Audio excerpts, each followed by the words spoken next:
All right, hello everyone, and peace of Christ to all of you. I hope my voice is coming good and clear. Please invite your friends and don't forget to download the video as soon as we finish. It take maybe 20 minutes or 30 minutes, depending on the link of the video for YouTube to make it processed, so you can download it. Before we start talking about the topic today, which is science, but as you see, we have in the title we have a fraud in Islamic cult. And before I start speaking about science, I will show you many ways of a fraud. This is a person, he called himself Dr. Greg Considini. I don't know what the origin of this person, but he is very active sponsoring Islam and trying to fool people about it. As you see, this is one of the kind of the fraud.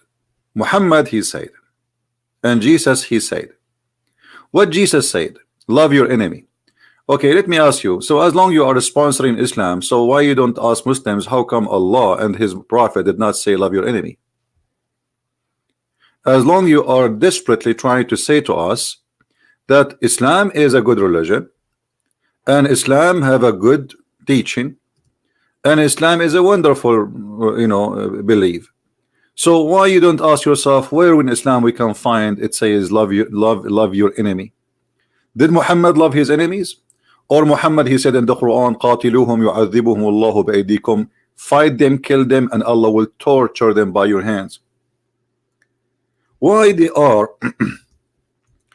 at the end of the day, I understand that there's many people, they are here for business. Is that the word of the Quran which you are proud about? And we will put the verse on the screen, that the Muslims, they have a duty to kill the Christians and the Jews and the Hindus and the atheists and to torture them because Allah, he said so. So you quote for us, Jesus says love your enemy. Why you don't quote for us what Muhammad said about the enemy? What about Muhammad saying when you see your enemies, not only you cut their neck, but you cut their fingertips?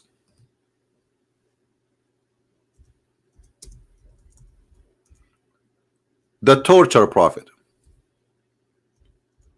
not only he want to kill his enemies, cut their necks, but he enjoy torturing Christians and Jews and Hindus and Buddhas and cutting their fingertips. Why you don't show us? Those people, by the way, who they are involved heavily trying to promote Islam, you need always to ask yourself, can this person stand for a debate with me for 5 minutes, or he will start leaking like a car losing its oil? What Jesus did not do, condemn people. Jesus condemned liars, and you are a liar. He said to them, your father is the devil, so why you lie? What people did not do, argued over theology. You're a big fat liar. Jesus, he said to them, if you are of your father Abraham, you do the work of your father. This is about theology and belief. Word about hellfire, you are a liar. Jesus, he said to them, I am the way, and no salvation but by me. Everything this person he say is a fraud. Jesus helped the sick, but Muhammad, he killed the one who is sick. Actually, the Quran says Allah will increase the sickness of people. Is that right? And this is why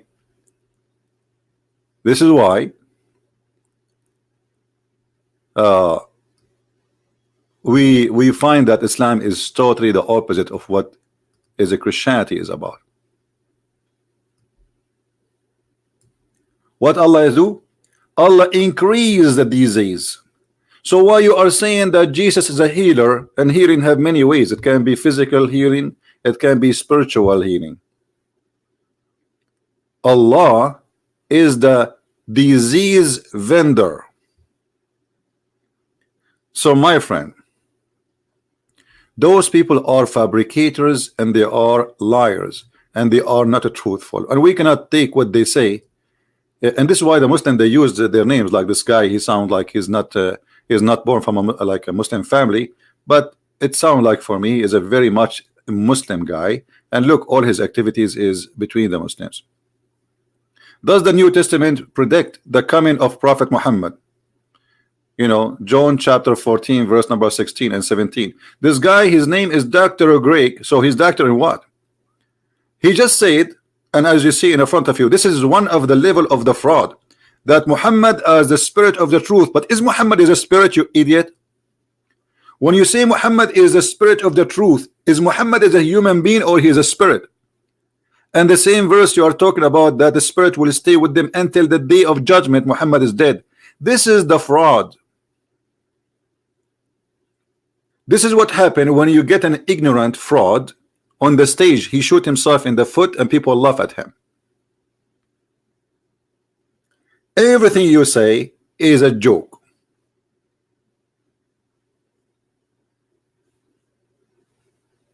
And look, he compared between the Bible and the Quran.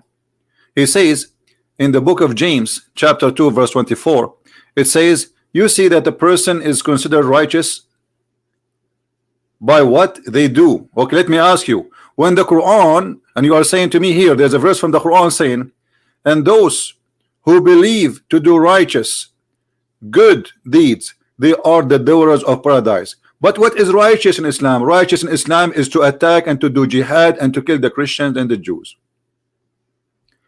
Moral of a story, actions speak louder than words. Thank you very much. Here we go. This is the moral of Islam.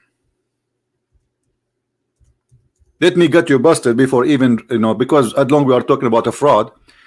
Action speak loud. Action what? Speak loud. This is what he said. You see how the actions speak loud? Muhammad saying, I've been ordered to kill all mankind, not to save them, until they do this and this and this, and they say this and this and that. So why you are a fraud? Do you have even a shame? No, you don't. And Muhammad making it clear for us that he will kill anyone who don't believe in Islam, and this is the only way to save yourself from being slaughtered. And not only that, the only way so Muhammad will not take your property. Muhammad is an official thief. Do you see it? And not only you have to say shahada, and not only you have to pray, but you have to pay Muhammad money, and you have to eat as he eat and pray as he pray. And all of this is authentic. So do you see how we can get you busted with your false propaganda in 2 minutes? I'm done with you. You're a false man.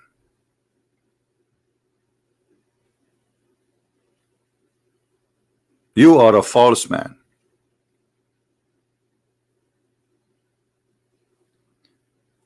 Look at this here.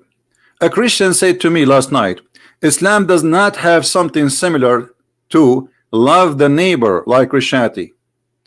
I pointed the Christians to the word of the Prophet Muhammad.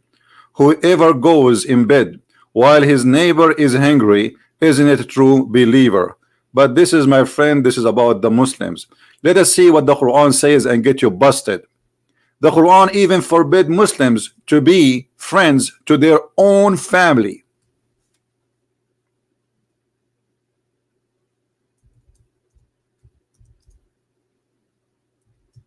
Is that right? Absolutely. Here we go.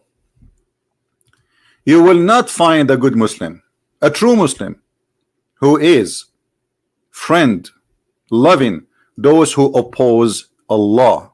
Do you see it? So why you are a scam? Why you are a fraud?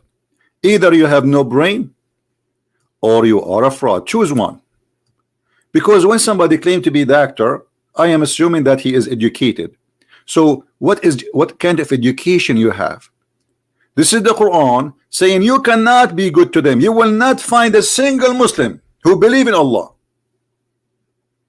He will do a loving act to someone who oppose Allah, even if they are their fathers and their sons and their brothers from their blood, from their clan.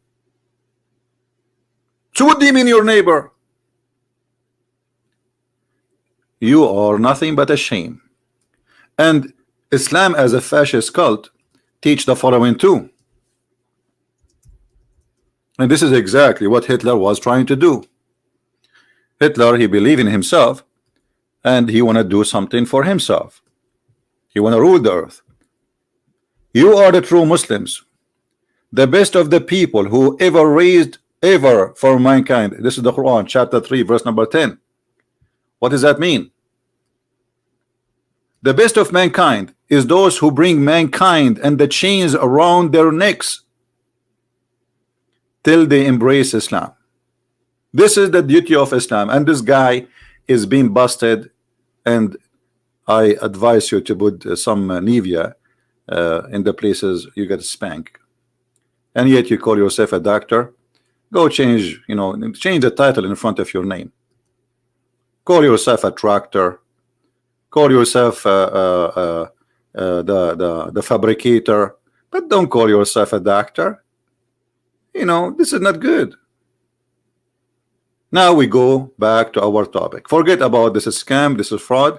He got busted. You can cut this video alone and you can name it by his name, Dr. Greg Consendine. Consendine, I don't know where this name is coming from. And you can cut this video, make it by itself so everybody will laugh at him, and post it for him in his Twitter and tell him, Christian Prince, he challenge you if you dare to show up and call him just for maybe 30 minutes, and everybody will laugh at you. Everybody will die laughing at your ignorance and your stupidity. Thank you, and we continue with the fraud of the Quran. In front of us we have a website we used hundreds of times, and many of you saw it many times. Miracles of the Quran. So today we have an open challenge, and my Skype is open for any Muhammadan he like to show us one truthful thing in this page.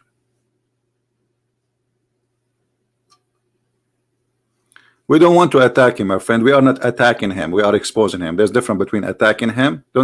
Be careful when you use words. We are not attacking him. We are getting him busted. That's all. We don't attack people. Do we have any Muslim? He have the courage and the knowledge to call us and choose any of those who they are in the page. Look how many. And my duty to show you that every single one of them is a fraud. Who want to do that? Look how many miracles Allah have. Look, look, look, look. Amazing. This God, he knows everything. You name it. All those things, mathematics, DNA, neutron, electronic, water, human, atoms, the honeybees, the pharaoh. I mean, you name it. Who is a Muhammadan would like to call us and show us one of them is truthful? This is what the challenge is, to make it simple for you if you don't understand. Can you show me one of those is not a lie? Just one. Who is a Muslim want to do that?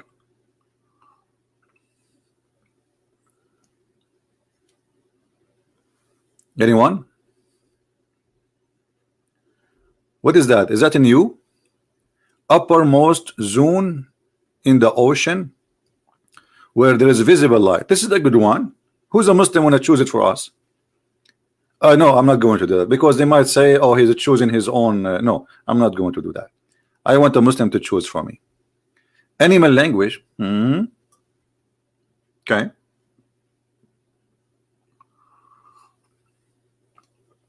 Anyone? Gender. The gender is in the Quran. That is something. I think this is new. They are adding more.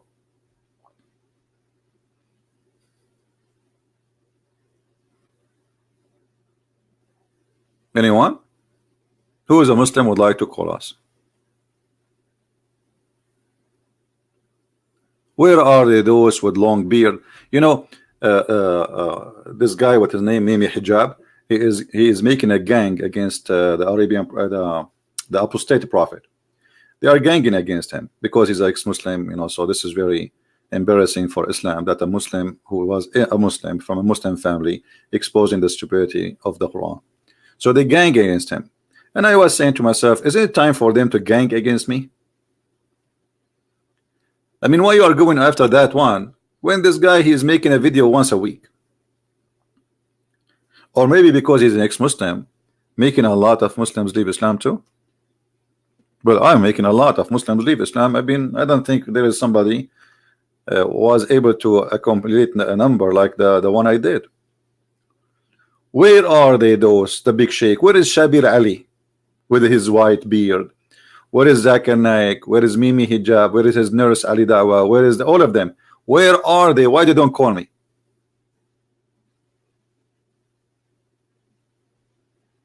Someone saying what is number 19 in the Quran, my friend, it's a lie. I made a video about it. You can watch it because that will take time. But number 19 in the Quran is a fabrication made by someone, his name Rashad Khalifa, and the Muslim themselves, they killed him because in order to make the number 19 work, he had to delete some verses from the Quran. However, number 19 is not valid. This is only valid for the fool. And just to, as long as you mentioned the number 19, actually, let us see it here so we can read a little bit. Do they have it here? Do they have number 19? Anyone see it in the page? I don't see number 19. And the funny, the most famous one who speak about mathematic miracles in the Quran is Shabir Ali.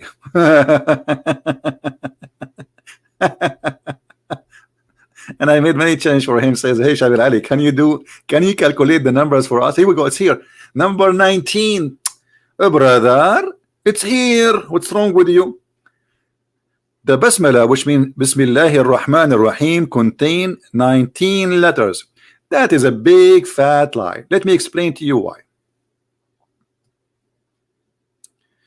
You see here, this can work with somebody who don't speak Arabic. But those who speak Arabic, they knew. Let me type something for you on the screen. But the problem, my keyboard, I would draw it drawing because my keyboard does not have those options. When you see something in the top of any letter like this, like a 3 teeth, that it's called shadda. Shadda in the Quran. So each time you see shadda, that's mean the letter is 2 letters. You know what I mean? This is why the shadda is not in like an order. Instead of writing the letter twice, we just extend the voice. So it's telling you here that you have to say the letter twice. All right. So Bismillahi, lahi, there is a shadda. This is twice. And then Ar-Rahim, Ar-Rahman. You see Ar-Rahman here. There's a shadda here. You see it, and over this letter. And there is a shadda over this letter. So right away we increase the numbers of letters in 3 places. 3 letters became 6. The number 19 is destroyed. It became 21. Not only that, if you go in the Quran, let me go to the Quran because Quran make it more clear when we when we look at those words. Here the text is small. Give me a second.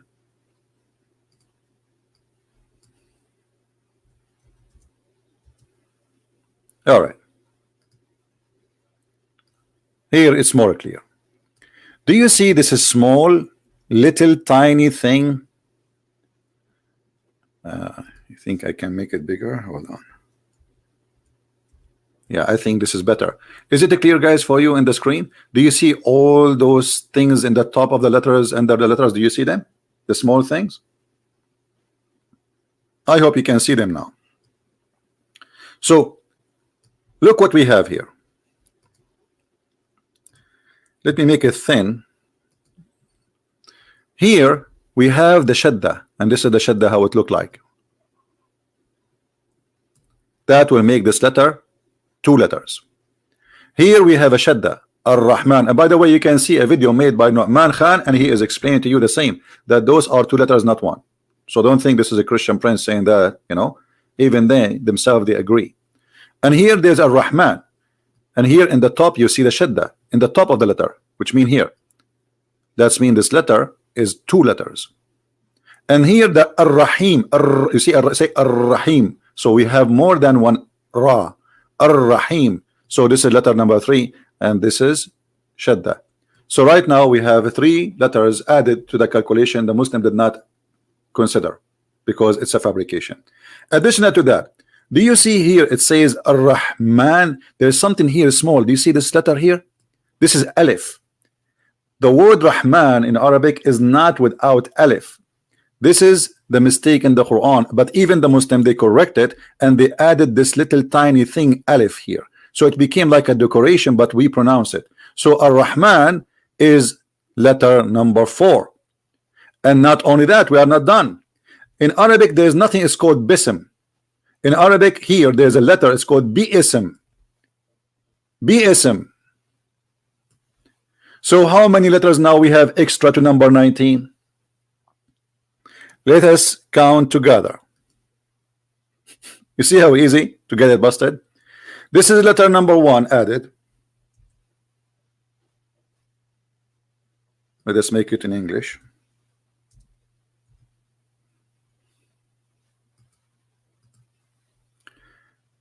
Let us make it in blue actually. Hold on. So we can notice them. This is letter number 2.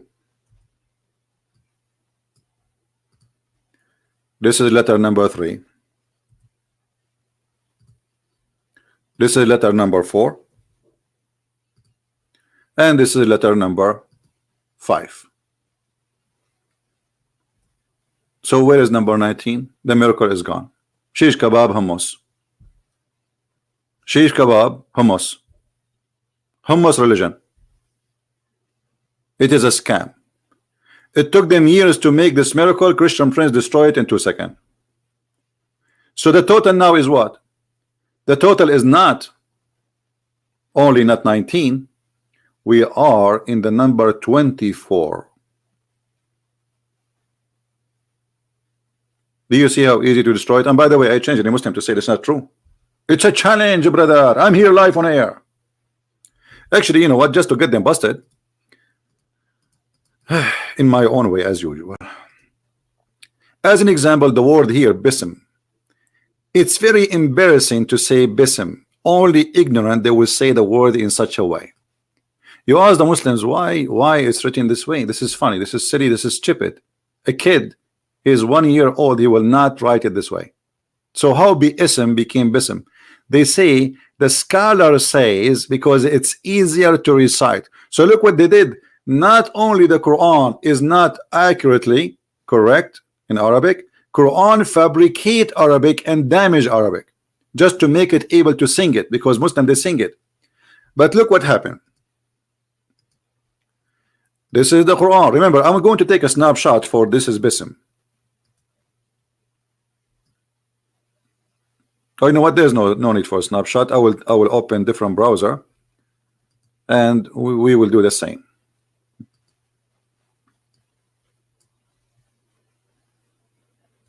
How the correct word is written in the Quran. It's in the Quran. Even the correct word in the Quran is written there. Let us show you. Read with me carefully.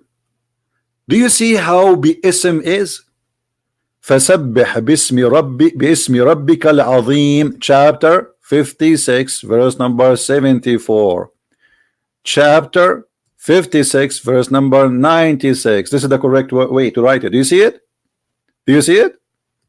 Chapter 96, verse number 52. Bi-Ism. Chapter 96, verse number 1. And remember, this is the first chapter Muhammad received. This is the first chapter Muhammad received when the angel he squeezed him 3 times, as you remember. Because in Arabia, if you squeeze somebody 3 times, he became different person. This is why the angel Jibreel, peace be upon him, he squeezed the prophet 3 times. Muhammad before squeezing wasn't a prophet. Muhammad after squeezing, he was activated to be a prophet. I don't know if you ever go fishing. They give you something can glow at night, so they do use it for fishing. So you squeeze it, it started glowing. So Muhammad started glowing from that day. So the miracle of number 19, it turned to be a fraud. What else? Anyone? This is a proven guilty of lies. And the same goes to all the other verses they claim they are 19. All of them.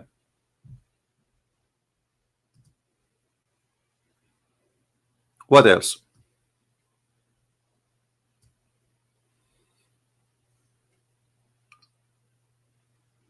Any Muhammadan would like to give us a call?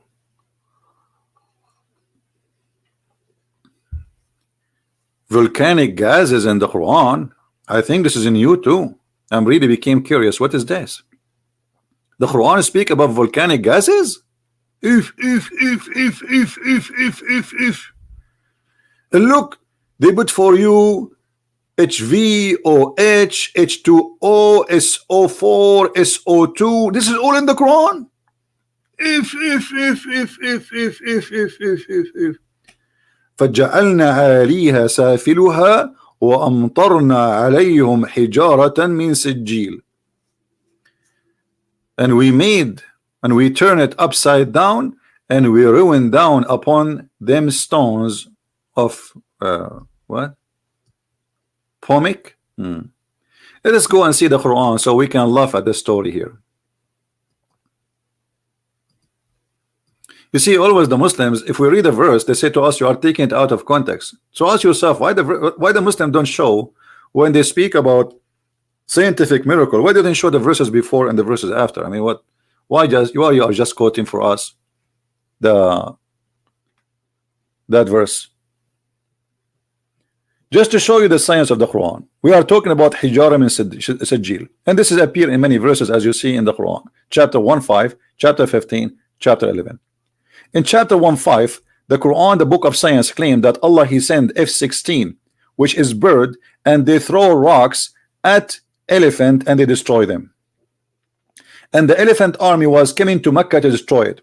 Now nobody should ask why and how in the world anybody can believe that elephant can travel all the way to Mecca in the middle of the desert, when an elephant he needs 600 gallons of water a day to drink. 600 gallons. How you can take an elephant army all the way to Mecca? And then Allah He sent His birds, and they swarm in the top of the army, and they throw, brother, rocks. And this is the chapter of the elephant, as you see. Don't you see what happened to the people of the elephant? No, I did not see. Did you see it? Who of the Muslims they saw this? Did Muhammad even see it? No. And this is what makes it funny when Muhammad says, did you see it? Don't you see? This is a legend. No, nobody saw it. And as long Allah will send, and He will throw rocks sent by birds, why Saudi Arabia is buying the F-16 from USA and buying Patriot? Just a few weeks ago, the Houthi, they sent the missile to Mecca, and the one who protect Mecca from the missiles, it was the American. Where is the birds of Allah? Then we go to other verses where we're speaking about those. Let us go and see here which verse they choose for us. Chapter 15, verse number 74, and chapter 26, verse 173. Let us go to 1574 first. 17, what did he say? 17? Did he say what? 1574, sorry. This one. All right.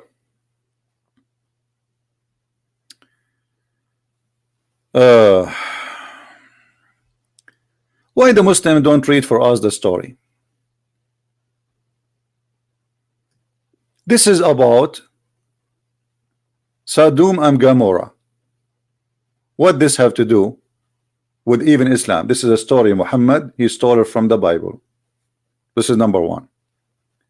Number two, here where it says what happened. And we utterly confounded them, and we ruined upon them stones of heated clay. You will notice that here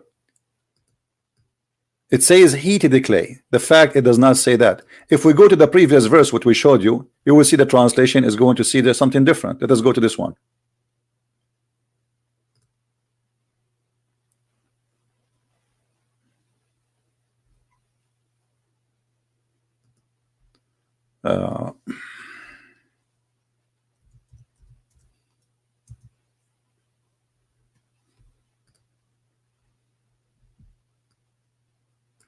Do you see how the word here is backed clay? Do you see it? But this is the same word, sijil. So how sijil in the other verse? This is the same translator. This is the same translator. How here in this verse, sijil translated as a backed clay, which means already cooked in the past. And the other verse says heated clay. You see how they lie? So this is a clay, which is you make like a bricks from it. This is something is very well known. When they make a brick, they make mud from certain kind of mud, and then they cook it. They expose it to very hot fire to dry it, to make it more solid. This is what he's talking about. So the Quran actually not only saying something stupid, the Quran taking a story from the Bible claiming that Allah he backed a clay and he throw it at them. So what they are saying here of a stone of heated clay, it's a lie. And take into consideration this is the same translator and this is the same word sijil. And here what he say, فَجَعَلْنَا عَلِيهَا سَافِلُهَا. This is not about that there is a clay will come from the ground. This is about that what it was in the roof will be down, which means Allah he destroy all their houses. You see how they lie? And you know what? Let us see what the interpretation of this verse from the Muslims, just to show you how they lie. Chapter 15, verse number 74.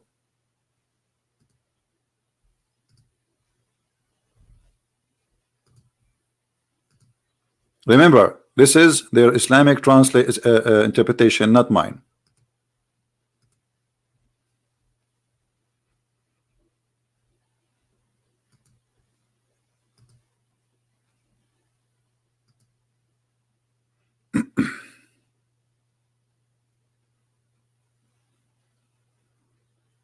The website take forever. Let us open Ibn Kathir until this this one open. All right, because this website, Islamic website, Kingdom of Jordan, is really very bad. So this is chapter 15, verse number 74. You see, it's not open yet. We go to Ibn Kathir, and then we will check in the other one to see if it's open. And this is verse number from 73 to 74. All right, let us see what it says. What happened?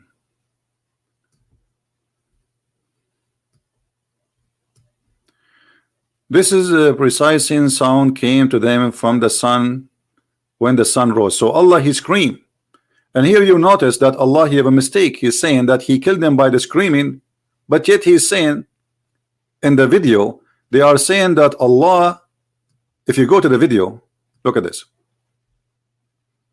Here they are saying beside Bolivarizide rock and pumic volcanic eject.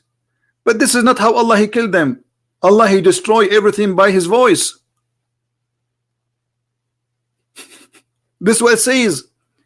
See, so you see how they cut the thing. So Allah he screamed, and all the buildings because of his voice destroyed and fell on them. And let us see, and we go again to the chapter 15, verse number 74 to see the interpretation specifically of this verse. Let us go and read again the interpretation. This is a piercing sound that came to them when the sun rose, which was accompanied by the city being flipped upside down. The city flipped upside down, and the stone of backed clay, sijil, raining down upon them. This is what happened supposedly. So Allah, he killed them before even he flipped the city. And the clay they are talking about is not coming from the ground. This is a raining clay coming from the sky. Allah, he sent it. This is not from the ground where the city is. Do you see it? And the proof of that, this is a backed stones which they use to prepare for the enemy or to prepare to build their houses. So already pre-made. Let us go to other interpretation. Until now this website is not opening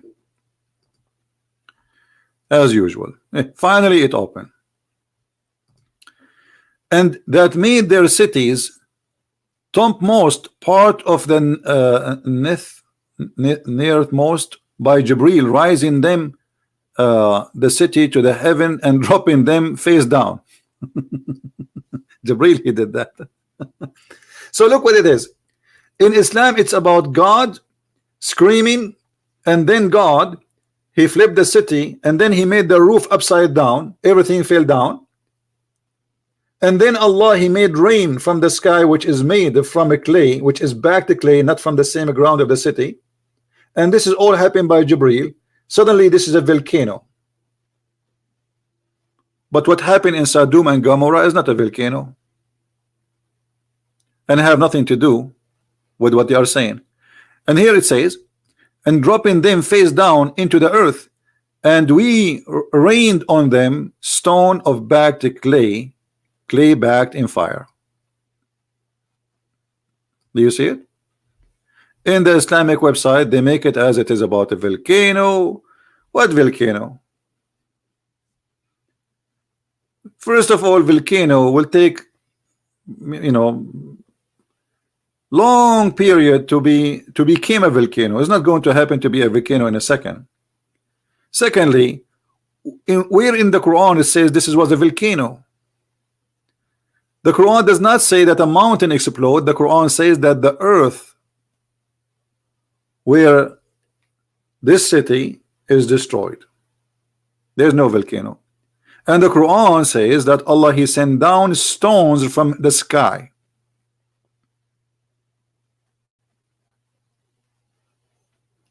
So suddenly this is about troposphere, HAVOH. Then we go to the verse number 173, chapter 26, verse number 173. Okay. And actually here the Arabic is used, is funny.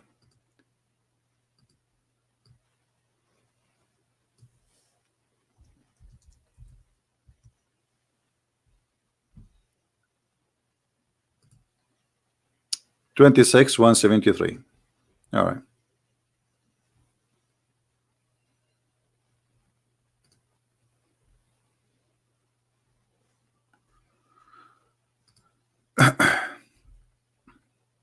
And we ruined them.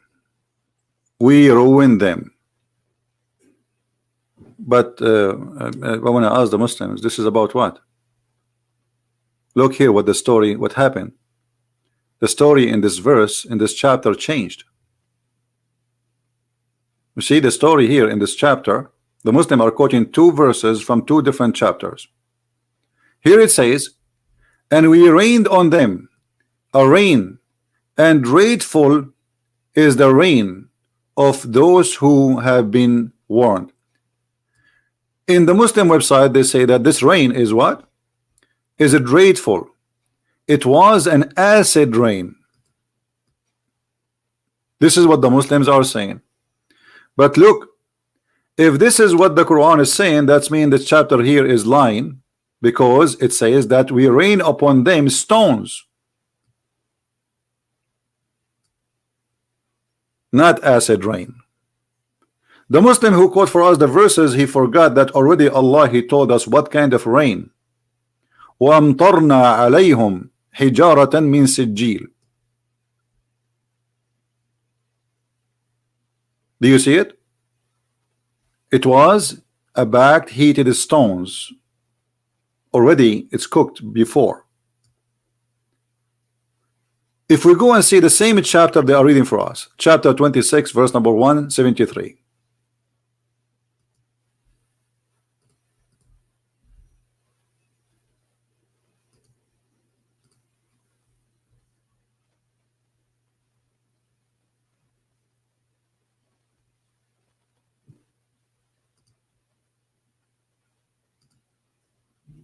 All right, let us hope the website will work.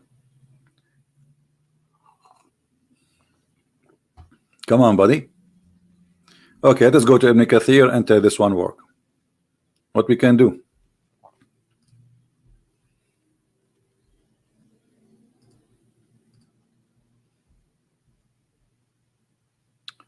$173, so we have to, they don't have. Okay, let's see here.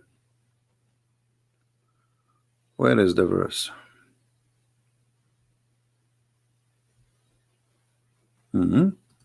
Like Ibn Kathir, he missed it or what?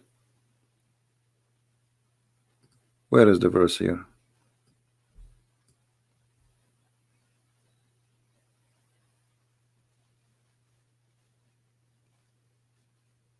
Oh, here we go.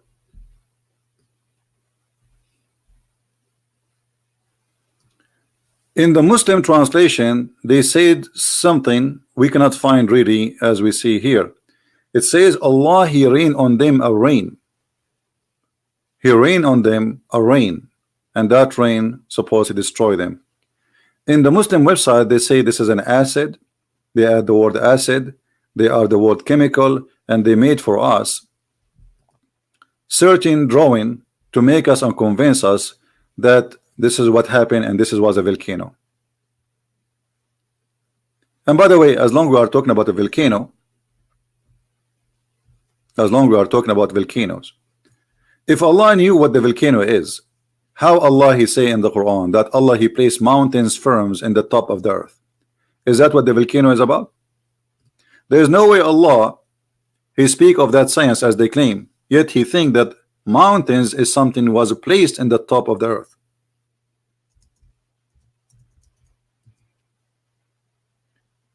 If you see here,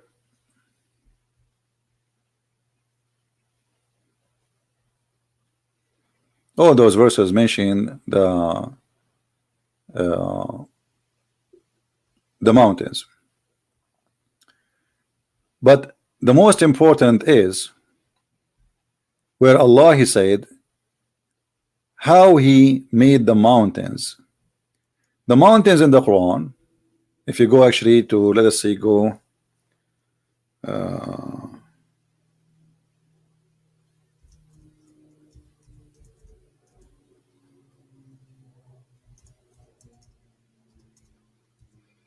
here we go, chapter 79, verse number 32. It says, and He made fast hills. This is the Muslim translation. The fact it does not say that. It says, وَالْجِبَالُ أَرْسَاهَا. He placed the mountains in the top of the earth. If we change the translator, we will find right away this translation is a false translation. Let us go to a different one. Yusuf Ali. And the mountains Allah has firmly fixed. But is the mountain is firmly fixed? How it's firmly fixed? And by the way, still this is not the correct translation, because Allahu arsaha, arsa, like when you say, if you have a boat and your boat is in the ocean and it's coming to a place where you are going to stop. Let us say it's like landing, but not, you are not really in the land, but you want to stop the boat. So this is the place where the boat is stopped. This is arsa. So you throw this big piece of metal in the side of the ocean, and this is called the marsa, where you are going to be fixed there. So Allah He placed the mountains in the top of the earth, and actually we can find you that in many places. If we go to chapter 41,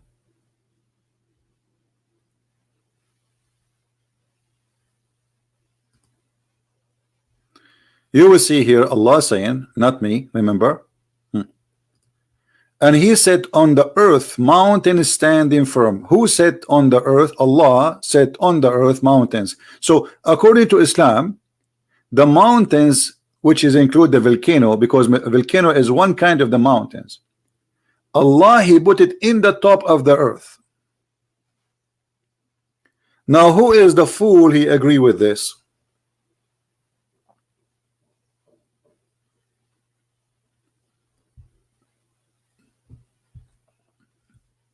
Any Muslim agree with this? Is it true that God, he placed the mountains in the top of the earth? It is not from the earth, it's something he placed in the top of it.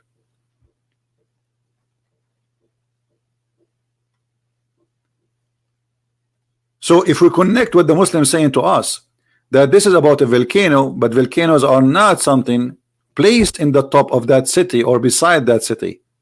Volcanoes, they generated through a long period of time because of the magma pushing up the rocks and the ground, and that will create what it's called volcano. So what happened in the city of Sodom and Gomorrah have nothing to do with the volcano. This is a miracle of God.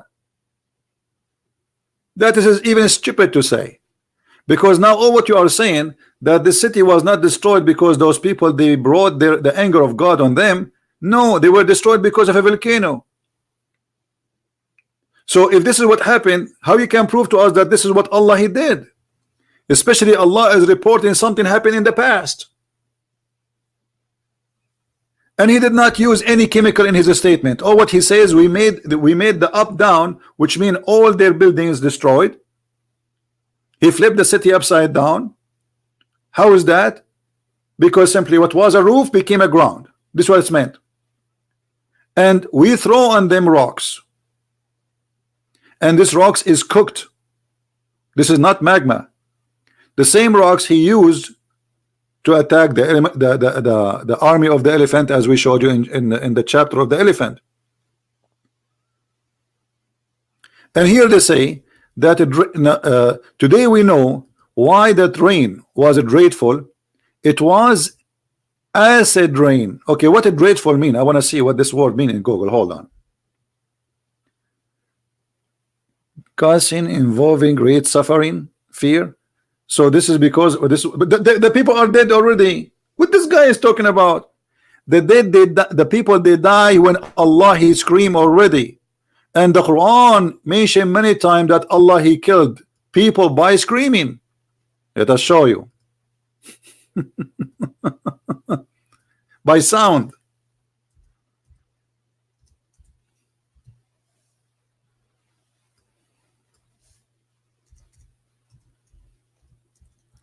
Let us see this. Let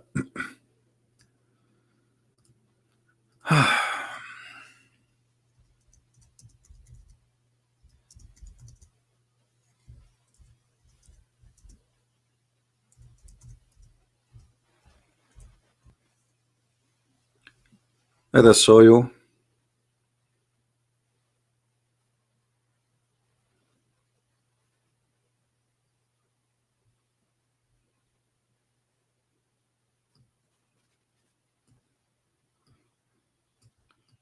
This website.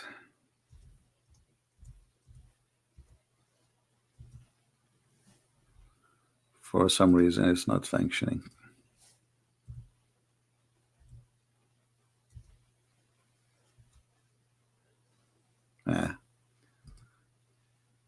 Give me a second.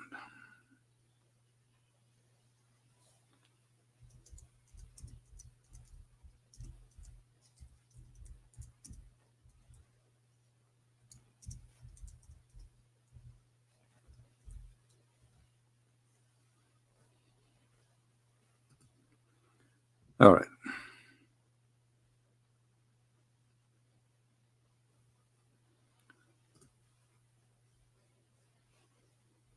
I will try to get you some reference so we can laugh together at what they say.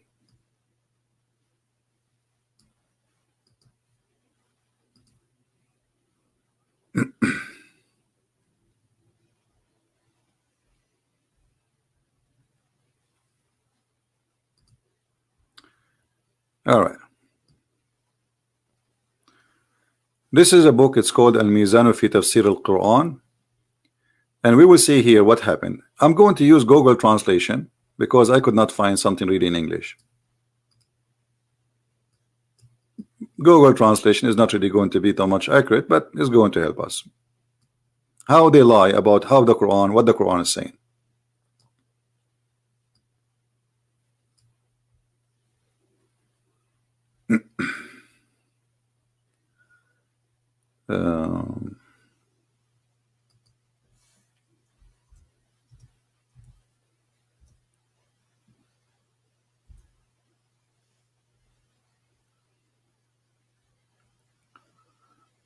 Which part? Man, this page is very long. Okay, then I have to use this one because this one is less. It's the same thing, but that the original page, I wanted to use it. So I'm going to choose here, translate to English. The Prophet of Allah called Lut and his people to worship Allah alone and with no partner, and they did not believe, etc. And then God ordered his angels to inflict torment them with what they were doing. So because of what they are doing, Allah, he ordered the angel Jibreel, and later we will see it's Jibreel, to punish them. How he punished them? Let us zoom in a little bit so we guys can read better. At the sunrise was an agony of God. There was a screaming of God. And Jibreel, peace be upon him, uprooted their village and lifted them to the sky. And then he turned them upside down. That's what it says. And then made them high, and then God rained upon them stones, which is a back to stones. Do you see it? So look what Islam is teaching for the last 14 centuries. Suddenly it became about acid.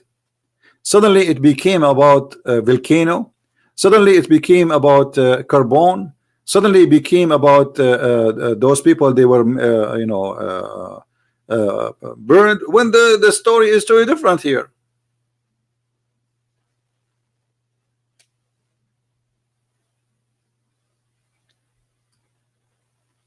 If we go to different verses in the Quran, we will find more funny stories about how Allah, he killed people. As an example,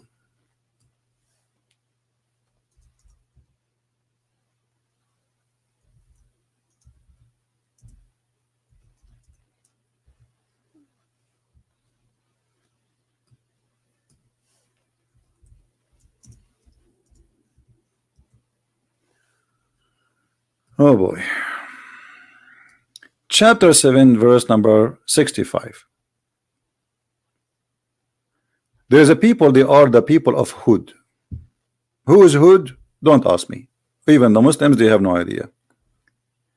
And then those people, they have a prophet. Their prophet Hud, he came to them and he warned them about worshiping Allah. But those people, they don't want to believe. So Allah, he decided to destroy them. Even they asked this man, he's a prophet, to they made a challenge. Can you make this rock become a camel, and this camel is delivering another camel? So this prophet Saleh here in this story, and this is how you see the Quran is mixed up. He made the camel or the rock by Allah, supposedly that Allah, he made it as a camel, and then those people, they killed the camel. So look how Allah, he did kill them. There's an earthquake happened in that day, but in different verse you will see that Allah is speaking about something else. Look at this. And we rained them on them a shower of a prime stone. Hold on. How here you say that there is an earthquake destroy them, and here you are saying to them we rain on them stones and we kill them? They are already killed. But here he is talking about what? He's talking about different people, supposedly talking about Lut. And look how the story of Lut changed. You see, the people who make this video, the article, they forgot to mention for us chapter number 17, because here this is about Lut. If we take this prime stone and we search in Google what prime stone mean, remember this is the Muslim translation. This is the Muslim translation. It says here silver, silver. If we change the Muslim translation, because this is not in the Quran, this is between two brackets, as you see, just to show you how they fabricate. We shower them and doesn't even say anything about stones. Read carefully in Arabic. وَأَمْطَرْنَا عَلَيْهِمْ مَطَرًا. If we change the translator, we will find that there's no stones mentioned in the verse. Change the translator. This is Yusuf Ali. Choose anyone. Ahmad Ali. I don't know who's this guy. Again, between two brackets of stones. So in Yusuf Ali, who is a new moderate, all of those are moderate, trying to make the Quran a scientific book. They are adding things to the Quran when the Quran never says so. So suddenly it became an acid stone. Suddenly it became a sulfur. Suddenly it became all kind of material when the fact the Quran never says so. It's just a rain. And the other verse in the Quran confirm what kind of rain. If you forgot, isn't it the Quran says that Allah will send the heat to the clay? So do you see how they lie? This is chapter 15, verse number 74. This is the same chapter they choose for us. So do you see how they change the meaning of the Quran to make it fit with their agenda? The Quran is so clear, says this is Hijaratu min Sijil. Hijaratu min Sijil appear in many places in the Quran. As an example, the chapter of the elephant.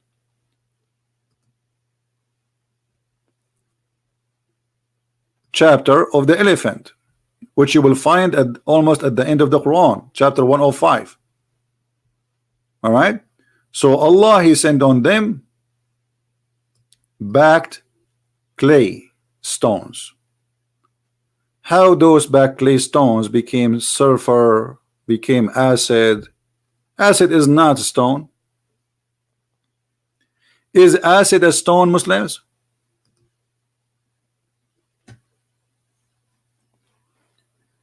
Do we have any Muslim here want to say something? Is acid a stone?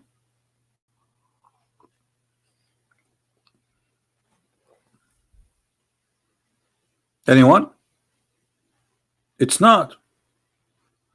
And as you see, this is a backed clay. It is a real, actually in Arabic it says, not only it says a stone, it says bihijara. Hijara, the word hajar, is a rock. It is literally a rock. And if you go and read the interpretation, look at this website, never work. The connection has limited out. The king of Jordan, his kingdom is bankrupt to the point even the king himself, his website is not working. All right. Look, this is the Islamic interpretation for the verse with it says, they said it is an acid stone. Look at this. And we have rained on them a rain. We rained on them stones. Do you see it? But they said it's an acid. But the Quran says it's a stone. This is a chapter 26, verse number 173, which they said here. You see it, acid. They added the word grateful in the translation, and they make it as it was acid rain. But nowhere in the Quran it says anything about such a thing. It is just about a stone. And this is again the official website of the Kingdom of Jordan, and this is Tafsir al-Jalalain. Let us change al-Jalalain. Maybe al-Jalalain is an idiot, you do not know what he's talking about. Let us take Ibn Abbas, the cousin of Muhammad. And we rained on them. You see, when you hear the word rain, you think always of a liquid, right? It's going to be water or something like that. But this is because the Quran is very weak in language. On their sodomists and travelers, a rain of stones. I mean, how clear. And here between two brackets, this is a translator adding, and grateful of the rain of those who have been warned. Do you see it? This is the English version, but the Arabic is so clear. It says, this is what the translator he said, anything between the bracket is just additional. We rained on them stones. So if you are saying to me this is a scientific miracle, that's mean you have to agree that acid is a backed clay. This is what you are saying to me. If you Muslim agree with this statement in the page, that's mean you are saying, because it's the same verse. Look, and this is I mean, look at them. Doesn't say here, and we rained down on them stones. This is their translation. So if we connect this verse and this verse, then we have to accept that the rain which sent down is a stone, and now you are claiming that the stone is an acid.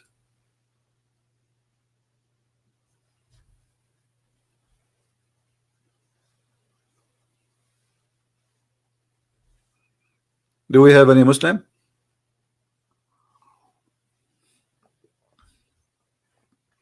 And remember, this is the same stones Allah He used when He attacked the elephant army. Those stones are not coming from the ground of the city. Those stones made by Allah, backed by Allah, and thrown by the birds of Allah.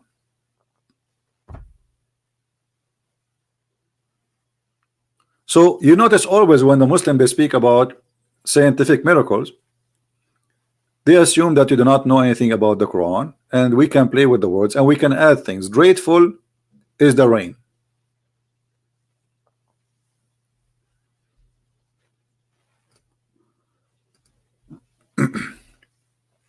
And always any Arabic interpretation is totally different from English interpretation. Why? Because English interpretation is made very modern, and Muslims they are trying to make it look something different. This is why I call it a fraud.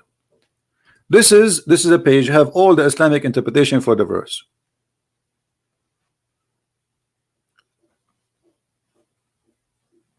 All right, this is Ibn Kathir. If you see Ibn Kathir in Arabic, is Ibn Kathir in English is different. Look at this is Ibn Kathir in Arabic. It says ay hijara min sijilin mandud, which is a rocks from cooked clay. ولهذا قال فساء المطر مطر المنذرين. The Muslim they translate this as an acid rain, but look what he's saying. He is showing us a different verse in the Quran. Actually, let us show this verse. Let's go here.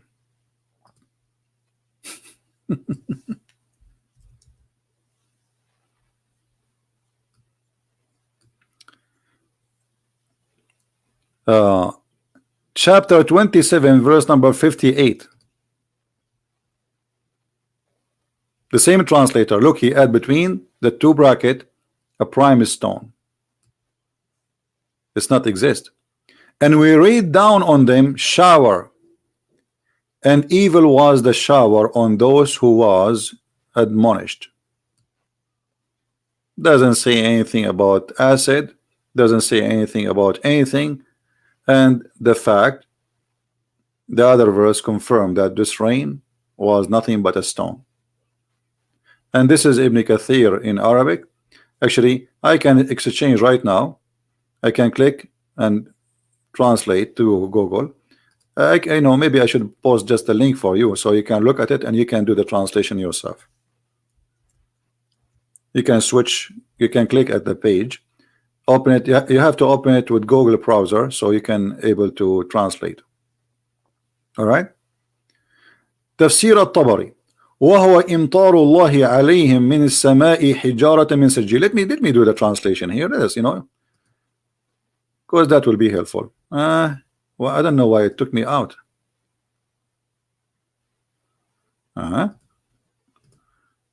Maybe because this is Firefox. Hold on. Let us use Google page. Okay, click at translation. Translate to English. All right. So all what I will do, I will search for the word stone in English. Is it acid or it's a stone? Let us see. Here we go. And we rained them rain, which is a stone. Do you see it? Which is the rain of God on them from the sky, stones. Which is the rain of God on them from the sky, stones. So why they are saying to us acid? What is the acid? This is Tafsir Ibn Kathir. This is Tafsir Al-Jalalain. This is Tafsir Al-Tabari. All of them, they are saying stones.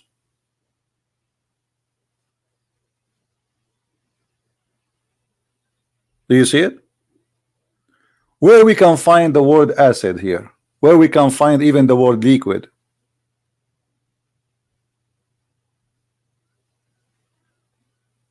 And remember, this is a story taken from the Bible anyway.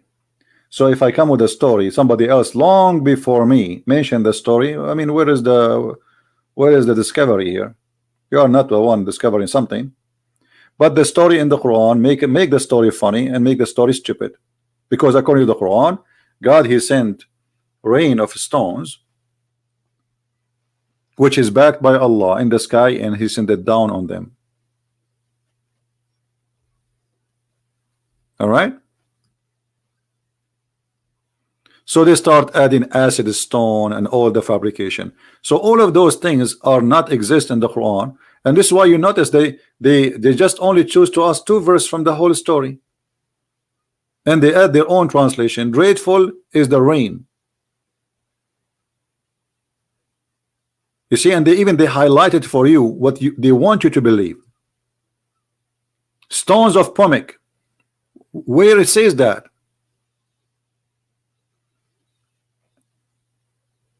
What Pomek mean? If we go right now to Google, what Pomek mean? Let me see. What is Pomek stone?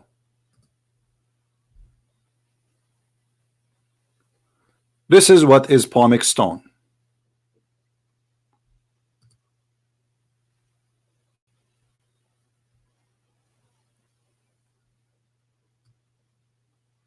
Let us see.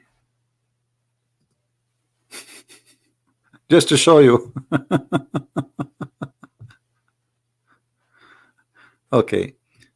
I will make a question so they can get definition. Hold on. What is Pomek stone?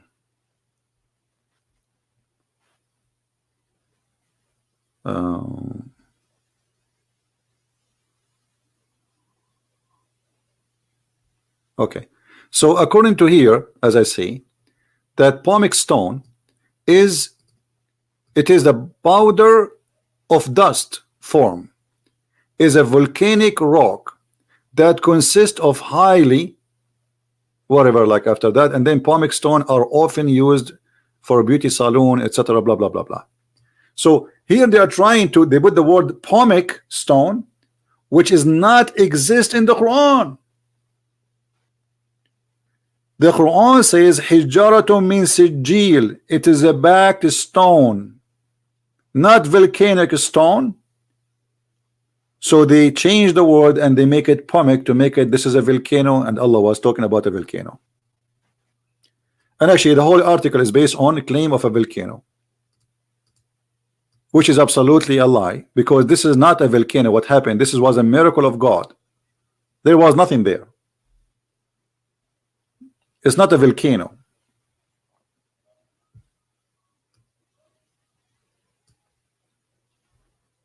Water, vapor, and the forms of rain, acid rain, all of this is addition, is not there. And we showed you their own interpretation. And the funny, by the way, when Muslim they translate Arabic interpretation for anything, You will find always something very unique about Islamic translation between Arabic and English. If you read the book of Ibn Kathir in English and we read the book of Ibn Kathir in Arabic, we will find that there's hundreds of pages are missing, not tens of pages. And the meaning is totally different. If you remember when I spoke about when Muhammad received satanic verses, I could not find it in Ibn Kathir. They are not telling the story. The story is gone. The details of the story is gone. Where it says in Arabic, it says that. It says the details exactly. But in the English version, it's gone.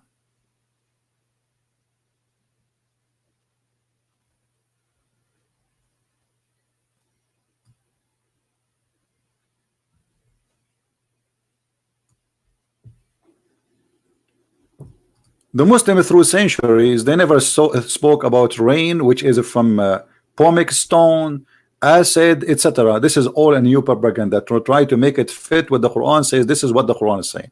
And as you see, this is all their scholars.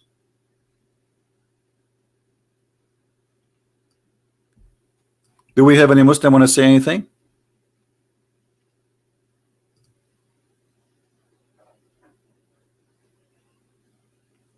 Anyone?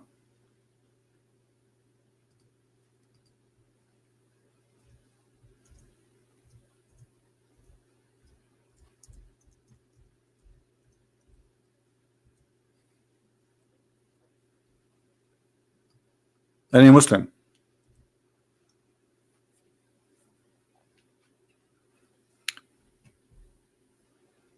Where is the science in those claims we see in those verses? Nowhere.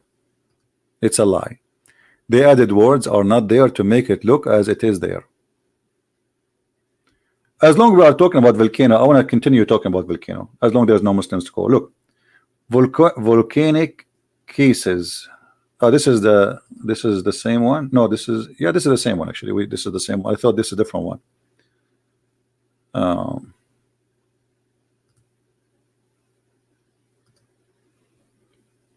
No, this is not the same website. There we go. Which Muslim wanna call me and choose one? Which a Muslim will call and choose one of those scientific miracles? Which one?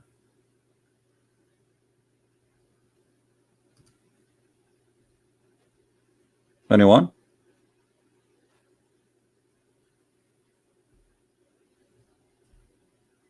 My Skype is open. If you are a Muslim, you like to call me, I will be happy to hear it. Who is a Muslim? If you don't dare to call, no problem. Who is a Muslim will choose for us which one you like me to talk about of those things, of your choice.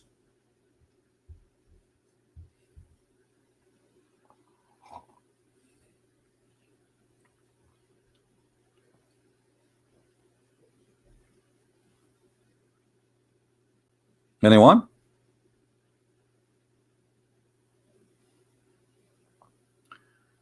I see the inner ear, the eye.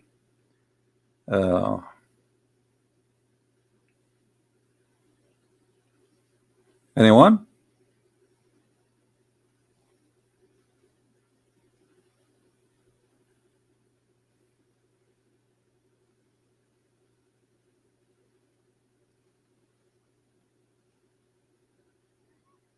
Don't say that you blocked him. So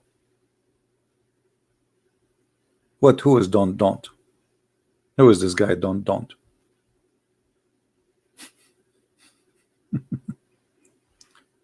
There's many Muslim kids, they send insult, I block them. Anyone? And you know, it's really amazing that Allah, He knew all those things the Muslim claim about acid, but Allah, He think that the mountains is something placed in the top of the earth after the earth was created, and He placed it in the top. By the way, why Allah He placed the mountains in the top of the earth? Anyone knows? As long as we are talking about volcanoes, as the Muslims claim. And by the way, the Muslims, they make even an articles about this, claiming that this is scientific miracle. Look what the reason Allah He placed mountains in the top of the earth. And we have placed in the earth firm mountains, not hills. This is a false translation. Lest it's a quick with them. Okay, hold on. How you are saying in the previous one about the volcano? Where is Mr. Volcano story? Here we go. How here you place for us a mountain, and you say to us this was a volcano, and yet Allah saying that Allah He placed the mountains so the earth will not shake on them. How in the same chapter you are quoting for me, it says that there's an earthquake happen? Where was that volcano? But yet according to Allah, Allah He did place the mountains in the top of the earth so the earth will stop moving. Do you see it? Does it say with the clear Arabic? And this is the most funny translation. Does it say that Allah He placed the mountains in the top of the earth so it's not going to shake on them? And here, by the way, He says, lest it quick with them. But it doesn't say that. It says, so it's not going to be tamid bihum. What does that mean? Tamid not only is going to shake, like when you see like a surface that is say, I don't know if you know, like those like some people, they have a board, you know, and then they put a piece of wood in the top of it, so one guy stand here and the other guy stand here, you know what I mean? So if this piece of wood go down here, that is tamid. So what the Quran is saying, that Allah He placed mountains so the earth will not dance down, up, up, down. Now, is that really true? Actually, the place where we have mountains mostly, which happen from the tectonic plates, is where the earth always shaking. As an example, Japan, if we search right now, how many earthquake is in Japan? But Japan, all of it is mountains areas. They have thousands of earthquakes, so the mountains is not doing the job. Some they will say to you, no, mountains help to balance, but the earth, the Quran is saying, so it's not going to move on you. But what happened is, when you live in those areas, the earth move most. There's a lot of earthquake in Italy, a lot of earthquake in Greece, a lot of earthquake in Turkey, a lot of earthquake in Japan. All of them, they share one thing: mountains.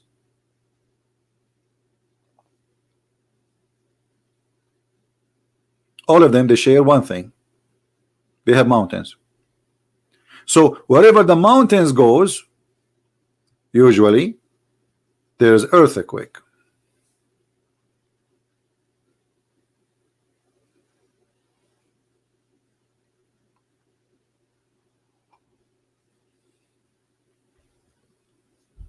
Any Muhammadan believe in this? If we go and take this verse interpretation, so people will not say I'm making things up. Chapter 21, verse number 31. Here we go. Again, what chapter? 21. Take a note. Verse 31. All right. This is a 21. And this is 31. And this is Tafsir Ibn Abbas, and this is the official website of the Kingdom of Jordan. And we have placed in earth. We placed in the earth. Guys, does it say we placed? Does it say we placed? Isn't it this is the first clear mistake in the Quran? Because if you place the mountains on the earth, that means the mountains are not part of the earth. If I say I placed my cup of tea in the table, that means the cup of the tea is not part of the table. Do we agree? Do we agree? The second you say I placed this on this, it's mean this have nothing to do with that. They are two objects. Who is a Muslim don't agree with my statement?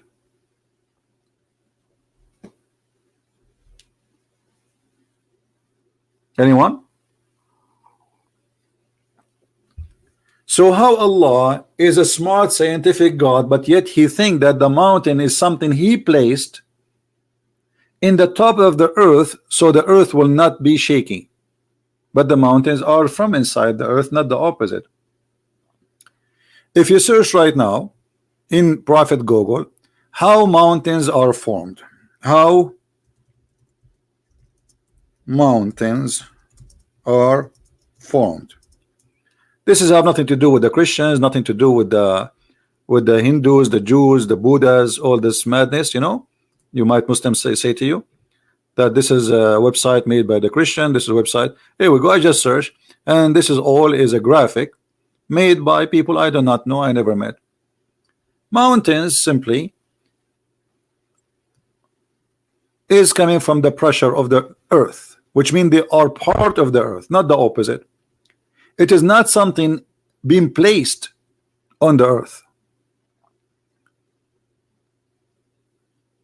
When there's too much pressure, actually you can do that to anything. If you have a paper and you push from the two sides of the paper, the middle of the paper will go up. That will be a mountain. If this is a massive amount of piece of a ground, and all of this is in front of you. So when the Quran says that Allah he placed it in the top of the earth, that is a very clear mistake.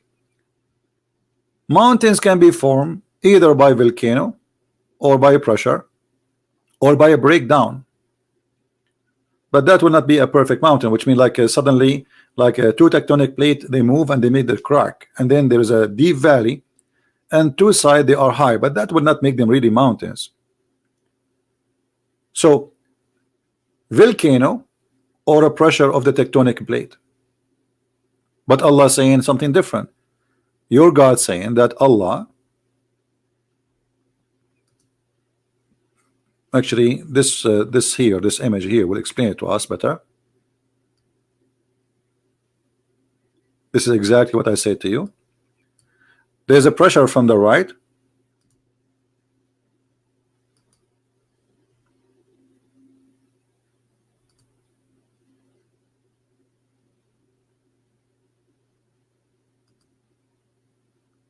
pressure from this direction, pressure from this direction, then the ground will go up. That will make a mountain. So here we see a mountain is formed. The Quran think differently, that Allah he placed the mountains in the top of the earth because the earth is like a sheet, and actually Muhammad he mentioned the word sheet literally, which is a carpet. If we go in the Quran, we will find Muhammad saying the following. And remember, always this is what Muhammad saying, not me. Does Muhammad or did Muhammad says that the earth is like a carpet? Yes, he did. And that will explain to us what he meant by saying he placed the mountains in the top of the carpet. Wallahu ja'ala lakum al-arda bisatan, chapter 71 verse number 19. You can ask any, actually you can open this chapter in Arabic and you can copy this word bisat, and you can take it to the dictionary and you will find that bisat mean carpet. As simple as that.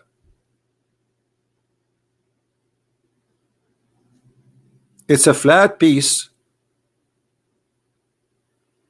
In the old days, you know, depend in the location, they used to make it some from the dry grass, like depend who you are, like, you know, farmers who they cannot afford to buy fabric, so they used to make it from the leftover grass from their goods. If I search right now in Google bisat, I will search for bisat and see what images Google will give us. Hold on. This is Bisat, and this is images.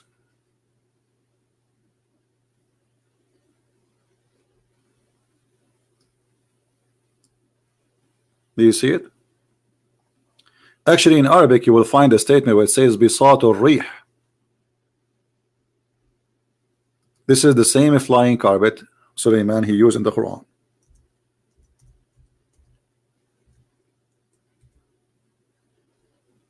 See, I search for Bisat or Rih. This is the word Bisat. This is the word Rih. Rih mean wind. Bisat mean carpet. And what I get? I get this. I get Sinbad flying in his carpet. So the Quran confirmed that Allah he created the earth in chapter 71, sorry, verse number 19. And look at the Muslim translation. And he has made the earth a wide expanse for you. It doesn't say wide, it doesn't say expanse, it doesn't say what they are saying. It says a carpet. Let us change the translation. Maybe we can find different honest, little honesty somewhere, somehow. This is Biktal. Let us see different Abdul. Hilali and Khan. Here he made the earth widespread. Where it says wide, and what is a spread? It doesn't say that.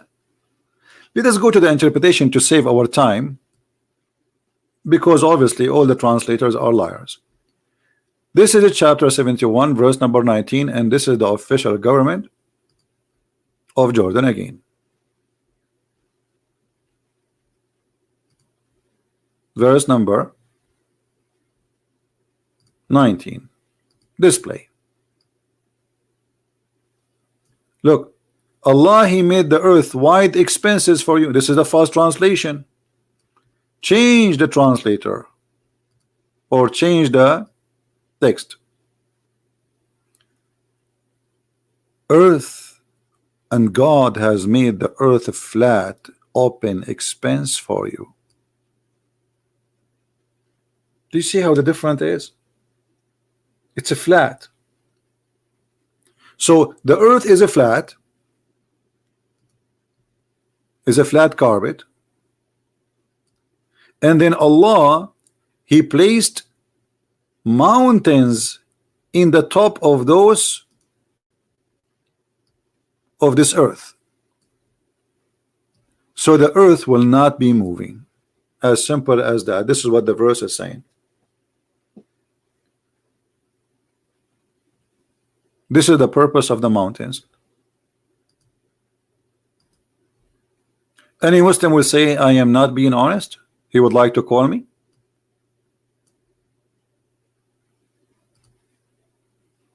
Who is a Muslim would like to give us a call? Anyone?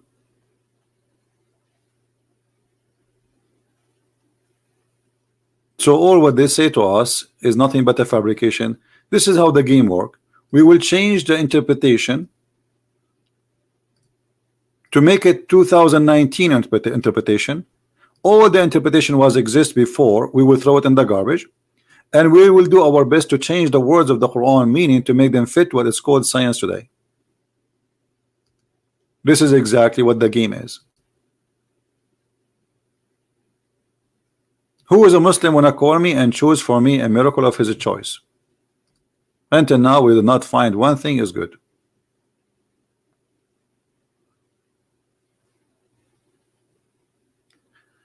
Somebody saying, Mr. Justice saying, when Allah he made the earth like carpet, he made it comfortable for us. Okay, my friend, the word in Arabic is very clear.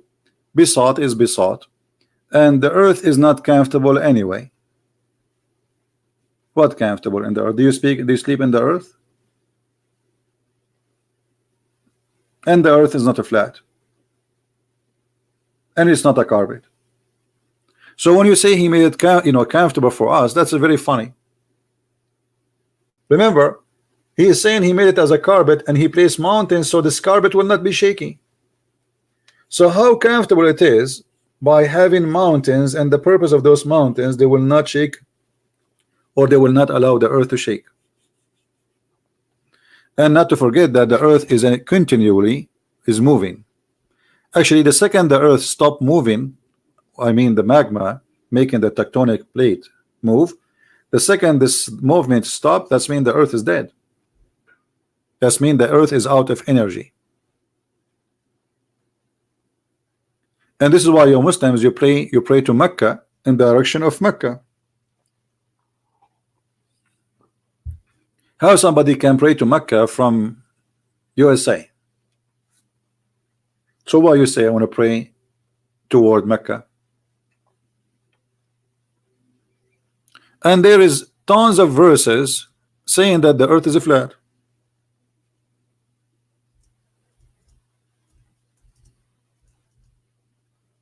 It's not this only verse. Is that correct? Or I'm making things up? I can show you tons of verses. Isn't it the Quran says وَالْأَرْضُ بَعْدَ ذَلِكَ دَحَاهَا?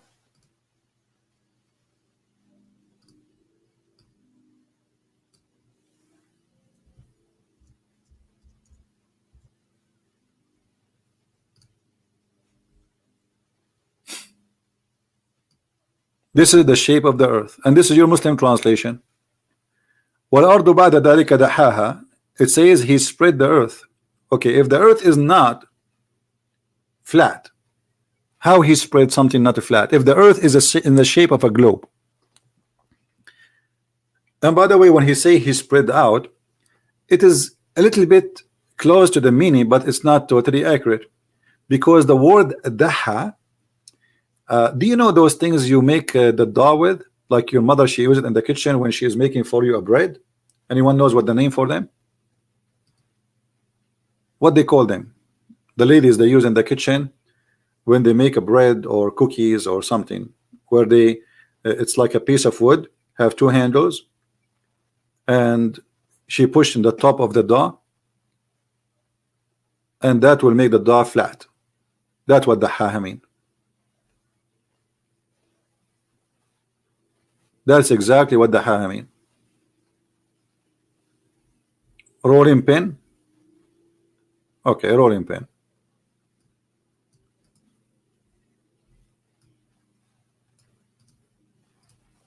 How the rolling pin look like, for those who do not know, let us check it out.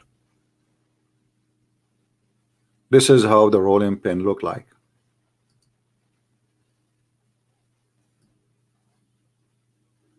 You see it?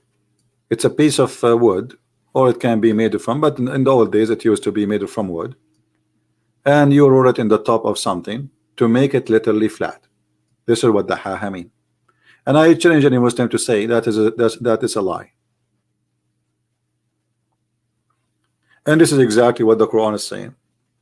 Allah, he made the earth flat. And then, as you see, and then the mountains, he put it in the top of the earth. So first he made the earth flat, and then he placed mountains in the top of it. How this can be from God? Chapter 79, verse number 30. Let us see the interpretation. Because Muslim, they might say Christian Prince is saying things to you. It's not true. Well, we will see. Maybe, you know, this guy, he is not honest, and he is trying to make Islam look bad. All right. Do you see it? And after that, he spread out the earth and he made it flat. Does it say that, or I'm making things up? This is Tafsir al-Jalalain, and this is the official government of the Kingdom of Jordan. That is your Quran. You see the science of the Quran?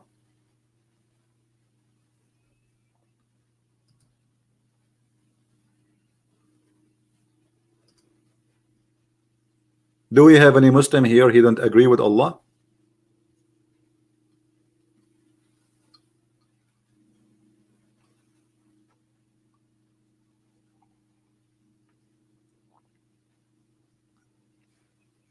Earth is level and a stationary plan. What does that mean? Who is a Muslim would like to give us a call? and explain to us how Allah he think that the earth is flat.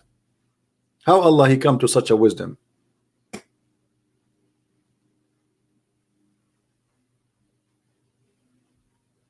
Hmm?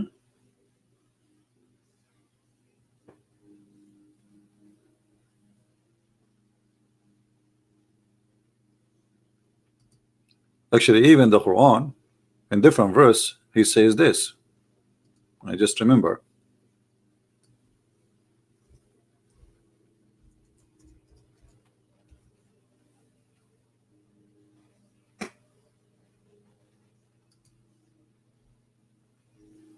Allah he make for you the earth like a bed. Firash is literally flat like bed. This is how it is. They can say whatever they want, but this is what the Quran says in front of your eyes. You don't like the translation, we can change it for you.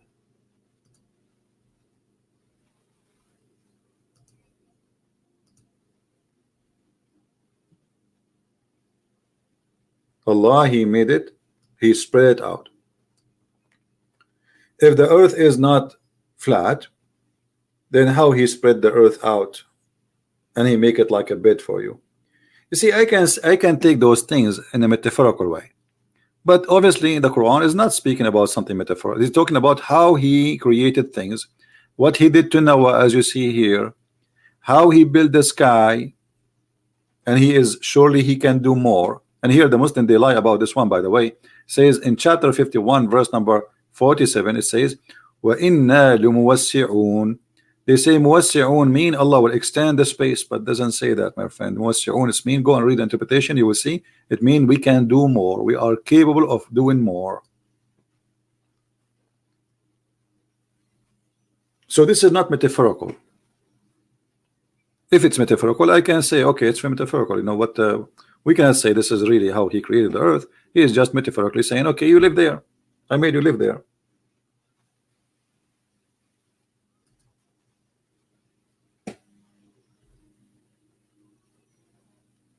No man, funny man, so you are proving Allah wrong because Jalalain make some claim. Guys, he said a Jalalain making some claim. No, it's not me, it's not a Jalalain, it's your God. A Jalalain is telling you what the verse mean. It's not a Jalalain saying that. Okay, let me ask you, do your prophet knows or he is an ignorant too? Do your prophet knows? Do Muhammad knows what Allah he meant? Who is a Muslim will say Muhammad do not know? You were not there. Do you?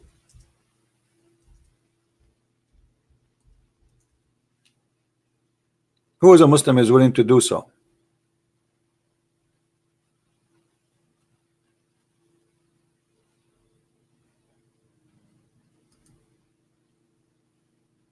Anyone?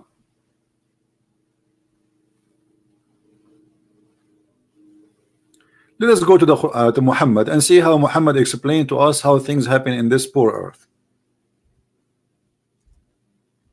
How Muhammad first explained the sunset. From there we will understand more about the idea of the earth according to Islam.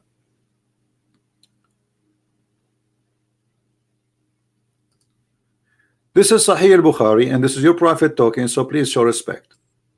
Otherwise the prophet of Allah, he will send you, he will cast you out of heaven and you will not have 70 women, have no panties.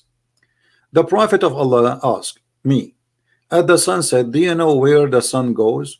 At the time of the sunset, I replied, Allah and his apostle know better. He said, it goes, i.e. travel, till it's prostrate itself underneath the throne and take permission to rise again. Okay, so Muhammad is explaining to us what is the shape of this earth. This is the earth.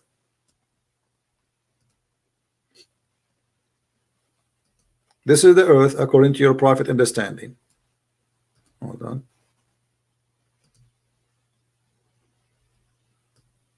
This is the earth. And the sun, Her Majesty, come every day from the east. Let us fix this.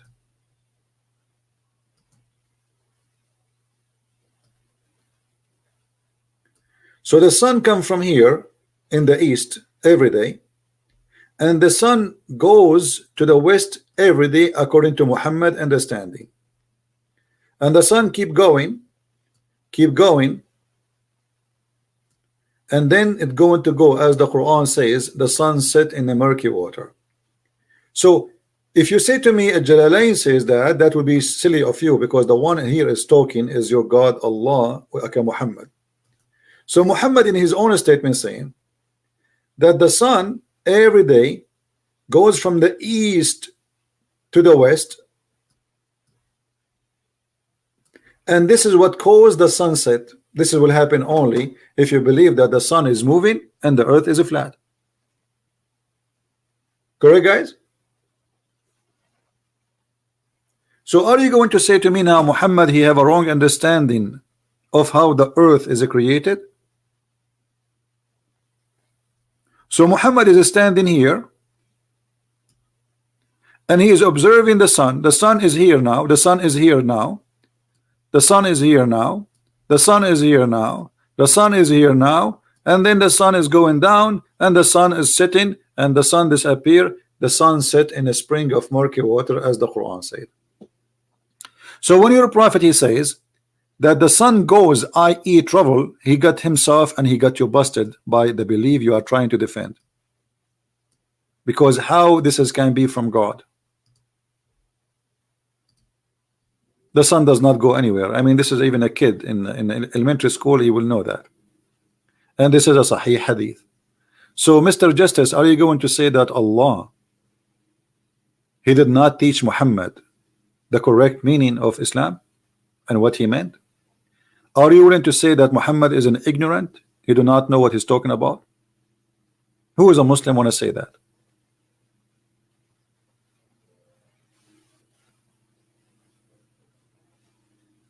Anyone? If we go to different hadith, we will find Muhammad even make it more clear. The Muslim, when we show them the verses in the Quran about the sun set in the murky water, which is a spring of water, not ocean as they claim.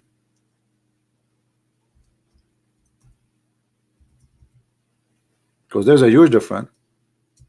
They say to you, oh, Zulqarnain, he thought it's appear in a ocean. He saw the ocean, he saw the sun going down. So he thought this is how it is. But the verse in the Quran doesn't say anything about that. The Quran said, until when he reached the sitting place of the sun, he found it sitting in a spring of a black, hot, muddy water. It's a spring of water, not an ocean. And the second you say a spring, it's something small. And why Muhammad he believed that the sun sitting in a muddy spring of water?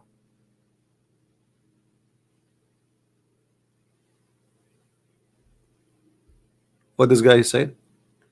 I told you before, this hadith has three different ways and they don't agree completely. My friend, go and see the video of the one I made for Muhammad Hijab. The video is called Annihilatory Refutation to Razwan. In his video he agreed with all those hadith. So stop playing games. In the videos which is made by the Muslim team, it's a Muslim team to refute our brother Radwan, who is an ex-Muslim. In their video they say this is the correct hadith, brother, this is the correct hadith, and this is the hadith will refute you. Well, this is the correct hadith he's talking about. It's in front of your eyes. Go watch it and laugh. And what do you mean two different? Okay, give me the three different ways so we can laugh. This is a challenge for the guy who called himself Mr. Justice. Are you willing to post for us the three hadith in three different ways, which is going to show me I'm wrong?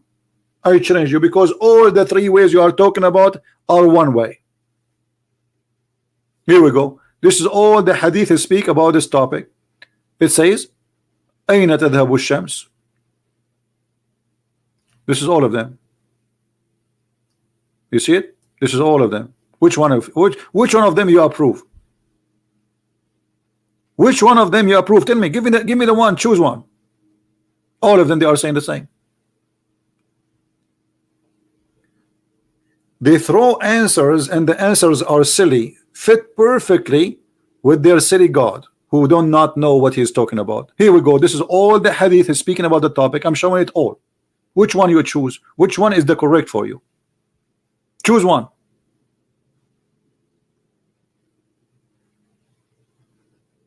Huh? Suddenly he's dead. He's not choosing anyone. Which one? No. Which one? This is all the hadith.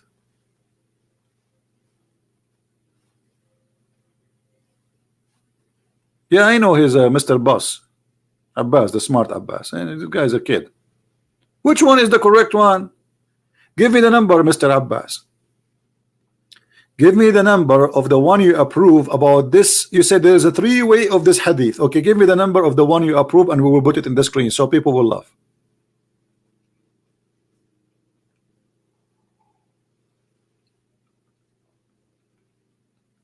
The other one says the son goes under the throne. Allah meaning in the day of judgment. Okay, guys. The other one says the son will do under the throne. My friend, all of them, they are saying the same. I feel sorry for you. I don't want to call you idiot, because if somebody is an idiot, he will get upset to give you the title. You don't deserve it. Listen, Abdul, I will go with you. Guys, he said that the hadith which is saying the son goes under the throne is the one he accept. Be my witness. He is the one who said that. Okay. Here we go. We will go and see how that will work.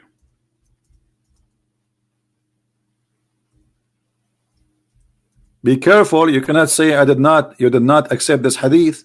Here we go. Let us laugh together. This is the hadith you quote for me. Right? Is that the one? Or I chose wrong one? Tell me, please. Abbas, tell me, is that the one you choose?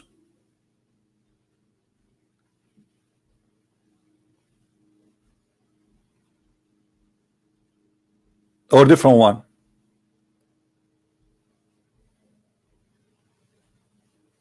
I'm waiting for your answer. Is that the one? This is a disaster.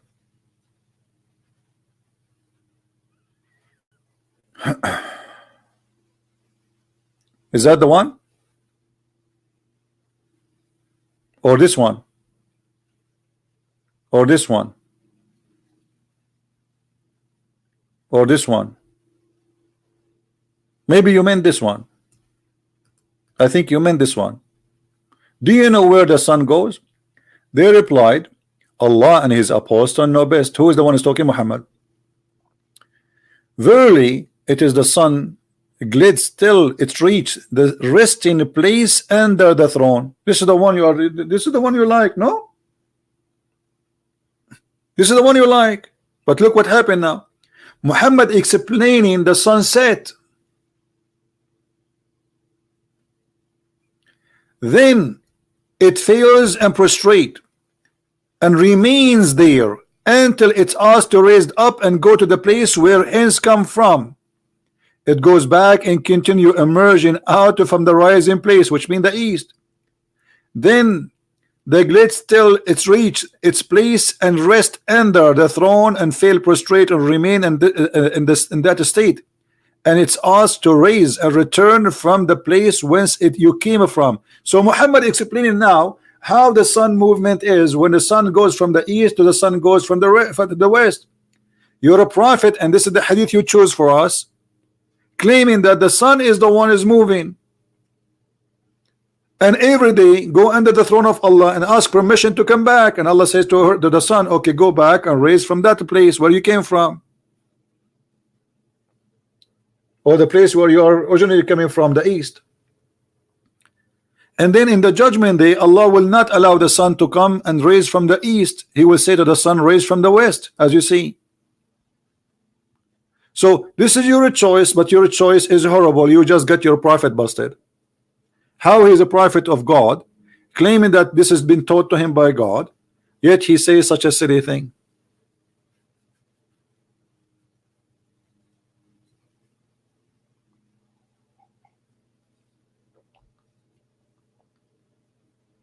Can this be from God? This is very foolish. Very foolish.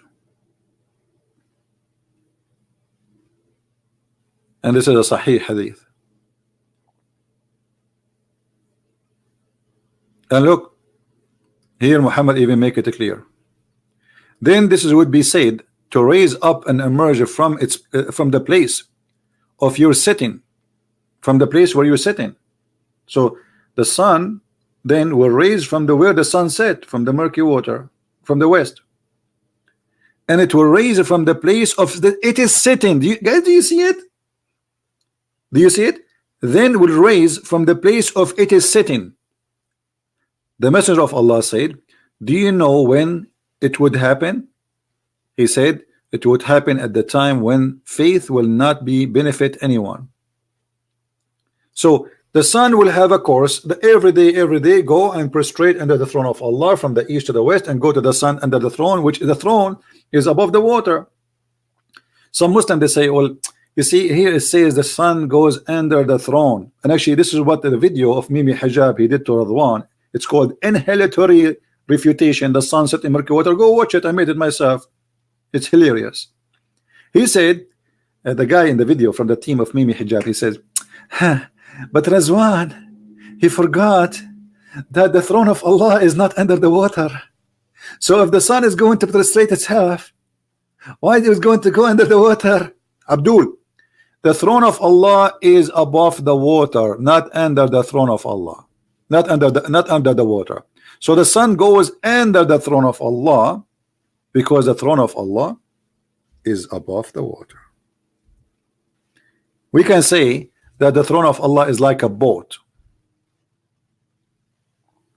Do you see it? This is your prophet, and this is Sahih hadith.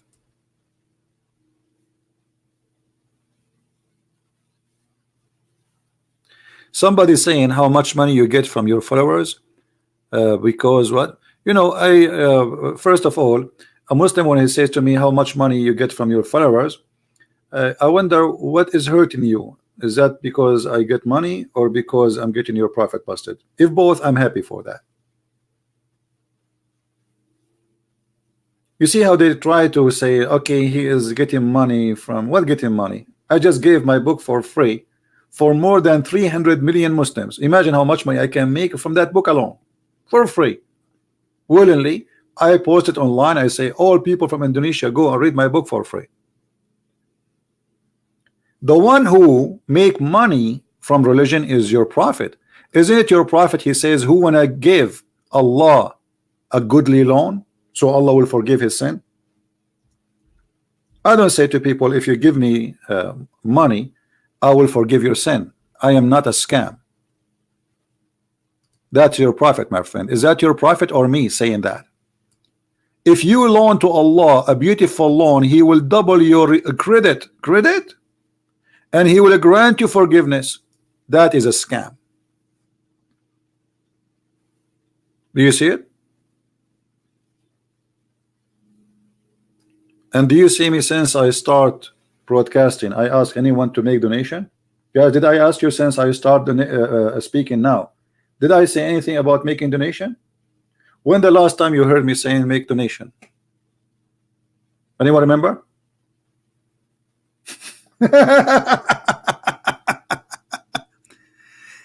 He's upset.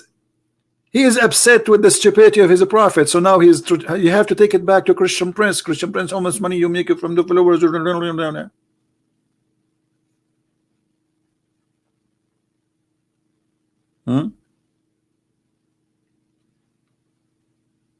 Are you upset?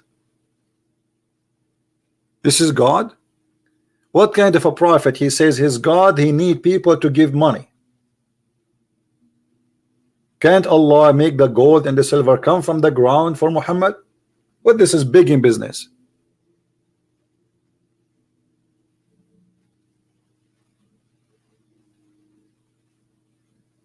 how Allah need your money so Islam can survive,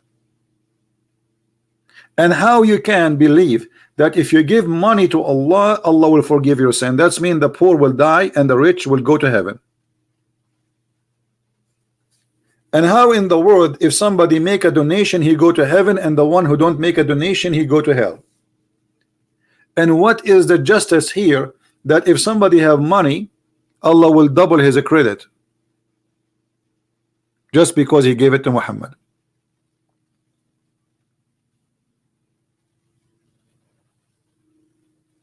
The whole point of this verses is Muhammad want to take your money.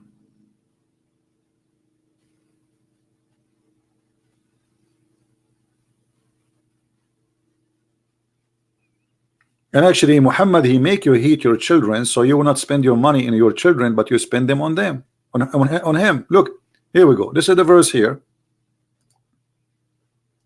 Oh, who you believe it truly among your wives and your children's are enemies. So okay, what we will do with those enemies, Prophet of Allah?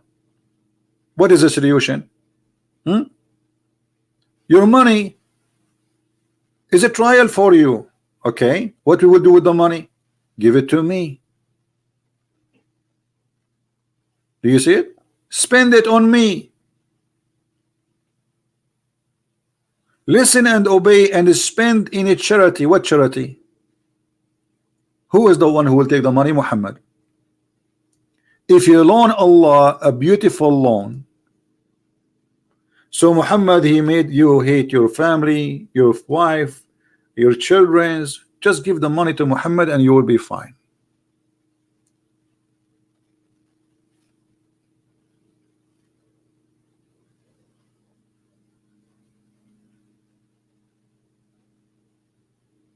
Any Muslim?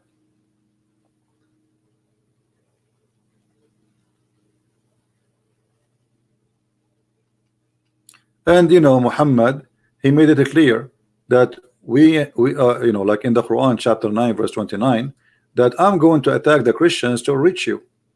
Yes, he said that in the Quran. I can show it you right now. He said to the Muslims, if you feel poverty, guess what? Don't worry, go and attack the Christians and the Jews so you will be rich. This is in the Quran, in your book. Do you see Christian Prince says, let us attack the Muslims, take their money? I will never say that. That's a crime. That's disgusting. So if I do it, I will be a bad person for you. But Muhammad do that, he's a hero. Is that your prophet saying that?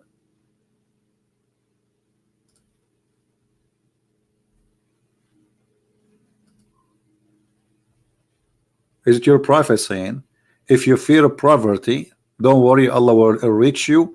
And how? Let us attack the Christians and the Jews and force them to pay jizya.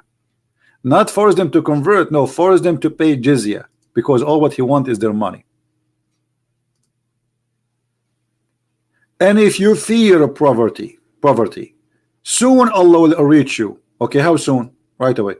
Fight those who believe not of Allah and the last days. From who? From the Christians and the Jews, until they pay the jizya. So what the point of this war? Money. Not to convert to Islam. Money. Do you see it? Attacking the Christians and the Jews and the Hindus and the Buddhas, it was a solution to reach the Muhammad pocket and his army.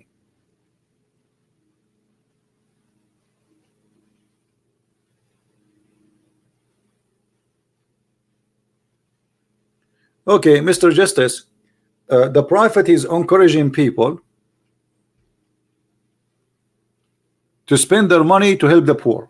This is what you said, right? Okay, we will see if this is true. Muhammad was a poor or he was a rich?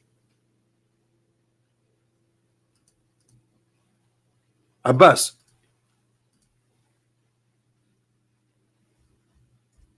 Muhammad was poor or rich?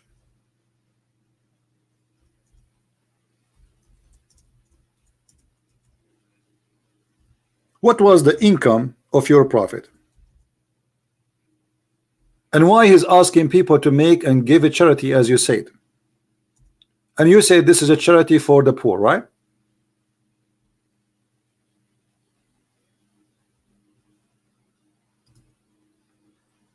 Did you say that?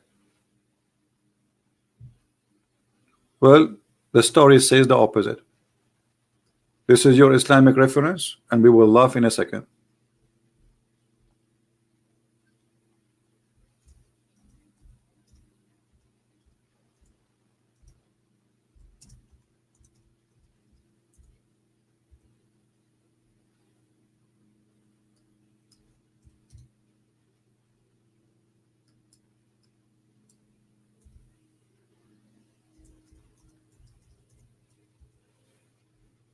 All right.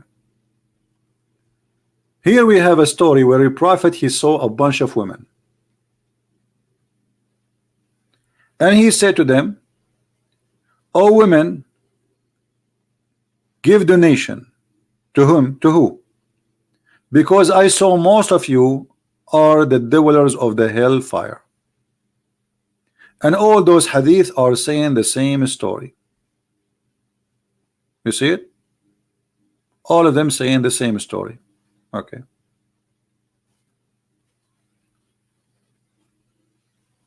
If you donate to Muhammad, your sin is forgiven. And if you are a woman, you are going to go to hell unless you donate to Muhammad. How that can be a truthful from God, that the one who gave Muhammad their rings and their earrings is going to be forgiven? You see all those hadith, all of them, they are saying the same story.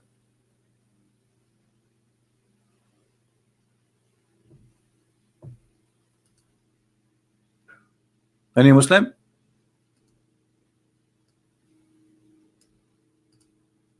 All of them, they have one purpose. Give the prophet your jewelries and give them your earring. If you give Muhammad the earring, you are saved from hellfire.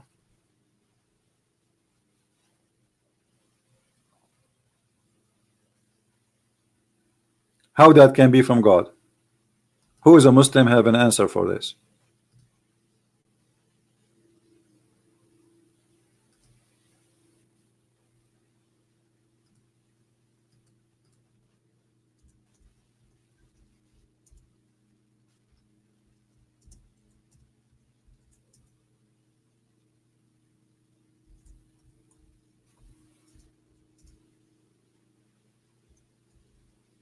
Anyone?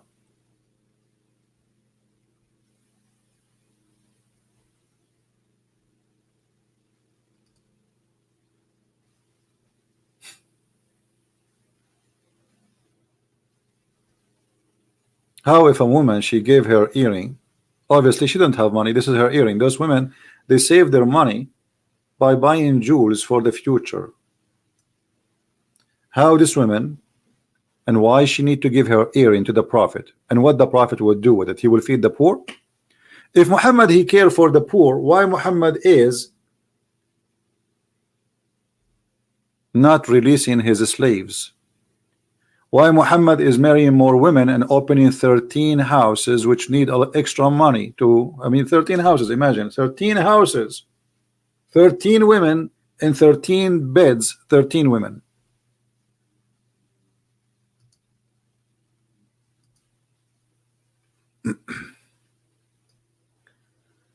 A Muslim, he want to speak? All right. Let us see this Muslim. His name is Ali Baba. Let us see Ali Baba.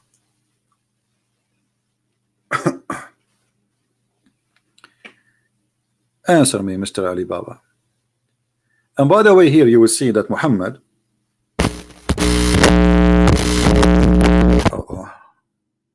because he believed that women are not smart, this is his belief, not my belief, he targeted the women and he scared the hell of them that you will go to hell. unless you give me your arms.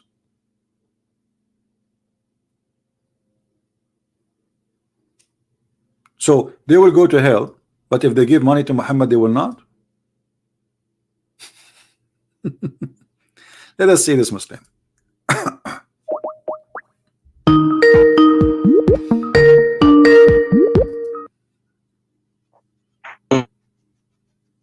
Hello. Your voice is cutting badly, my friend. You have a bad internet. You have a bad internet. I don't hear you. Okay. He is using the internet of the neighbors.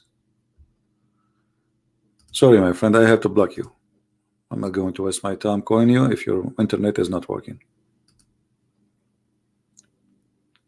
Do we have any Muslim who would like to call us?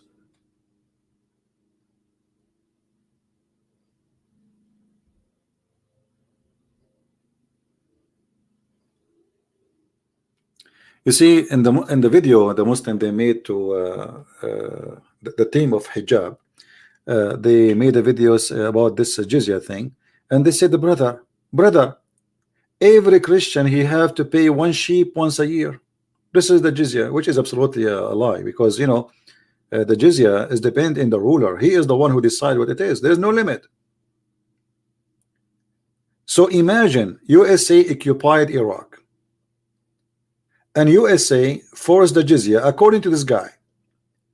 Or let's say USA occupy Indonesia, which is very easy for them to do. They can.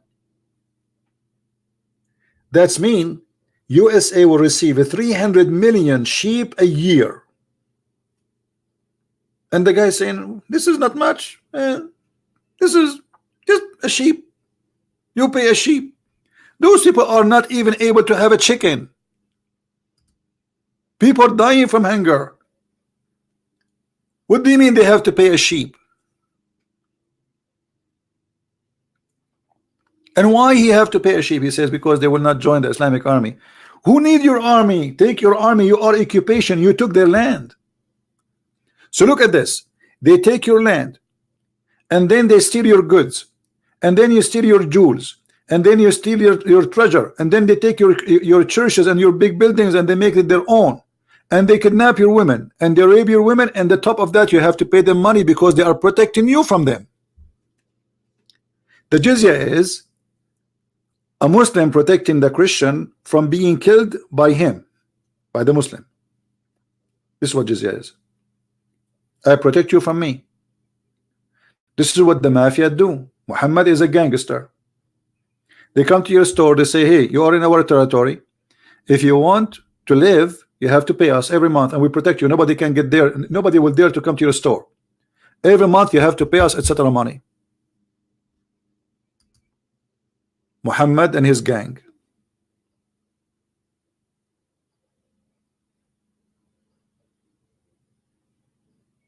All right.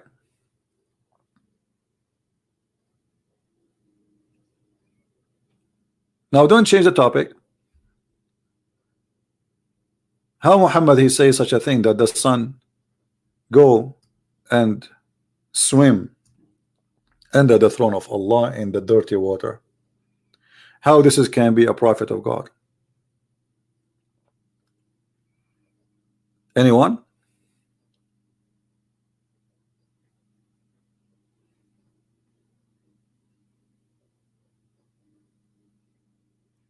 Who is a Muslim when I choose for us one of those scientific miracles so we can laugh?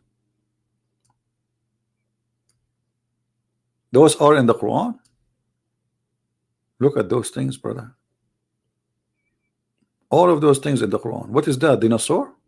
Dinosaur died in a mass extinction. This is in the Quran. I want to see this one. I did not see this one before. Dinosaur got extinct when a massive comet or asteroid hit the earth. Upon impact, the smoke. Okay, all right. I want to go. Okay, article in California, blah blah. Okay, what does this have to do with Islam? Let us see. ألم ترى أن الله يزجي سحابا ثم يؤلف بينه. Okay, what does this have to do with the dinosaur? and look at the Muslim translation, which is extremely heavy stupid. Remember, this is the Muslim translation in the same article, not mine. Can't you see here Allah? And then they says to you, and he sent down.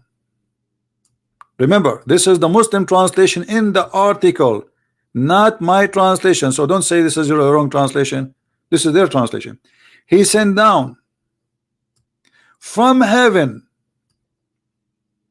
mountains with ice inside them. This is what the Quran is saying. He sent down from mountains.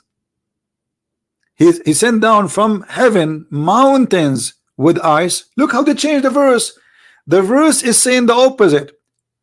Allah, he sent it from mountain ice. There's ice in there's mountains of ice in heaven, and Allah, he sent the ice from those mountains to hit us with it. And the word in Arabic is hail. Min baradin fayusibu bihi man yasha. Baradin. You see how they lie? No shame. Scam. An open scam. Let us go and see the correction, the Islamic interpretation for this verse. Let us see. It doesn't say really that Allah, he sent mountains on the earth. Allah is hitting the earth with mountains, and these mountains have ice coming with it. And then they will say to you, this is about ice age. And let us see the scam. Chapter 24, verse number 43. Actually, this verse not only not stupid, this verse is proving to us that Allah is not God. How? I will show you how. Chapter 24, verse number 43. Remember, here we go. 24, 43. Bingo. Oh boy. Look what it says, brother. And he sent down from the heaven out of the mountains many jibalin. Min is an extra that are there in the heaven. From the heaven he sent down some hail, and he submitted with it whom he will. So look how they change the translation. While this verse in the Quran proving a very, very big scientific mistake, claiming that in the heaven there's mountains of hail. There's mountains of hail, and Allah, he break from those mountains hail, and he throw it at us. In the Muslim article, it became the opposite. Allah, he throw the whole mountains which is in heaven on us.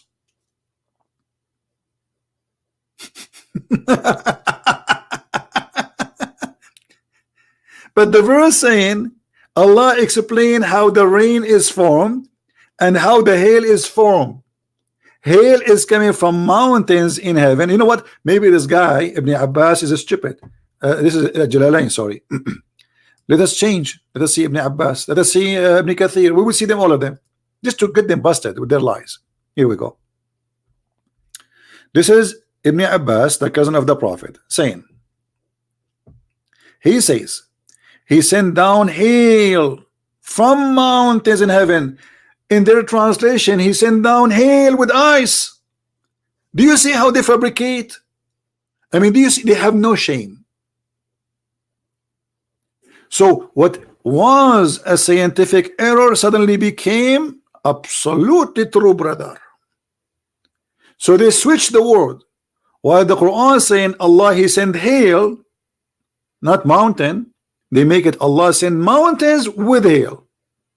So he says he sent down hail from mountains in heaven. Now who is the crazy person who will believe this, that hail is coming from mountains in heaven? Do you see it? You know what? Let us go to Ibn Kathir. Maybe those guys are stupid. Ibn Kathir is smarter because Ibn Kathir is more educated. He's a lot more modern. You know, he came long after Muhammad, and he always have fabrication. So Ibn Kathir, the smart, he would defend Islam better. Again, chapter 24, verse number 43. And this is Ibn Kathir. 24, 43. Try not to laugh. Bingo. And he sent down from the sky, from mountains in it. What happened to the translation? In the website translation with this article, it says that he sent down from heaven mountains with ice inside them. Look, do you see how they fabricate? Do you see how with no shame they change the whole sentence of the Quran? This is why we cannot trust Muslims when they answer us about Islam. As simple as that. They lie about their books. They fabricate a translation. They change the meaning. They even exchange the words. So instead that ice is coming from mountains, it became that Allah, he sent down the mountains with ice.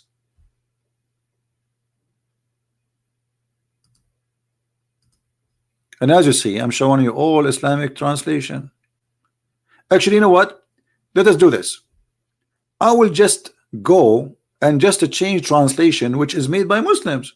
You will not find any Muslim saying he sent from heaven mountains with ice. Not a single one. So where this translation is coming from? Any Muslim can tell me who is the translation or translator name who said that, said this? Which one?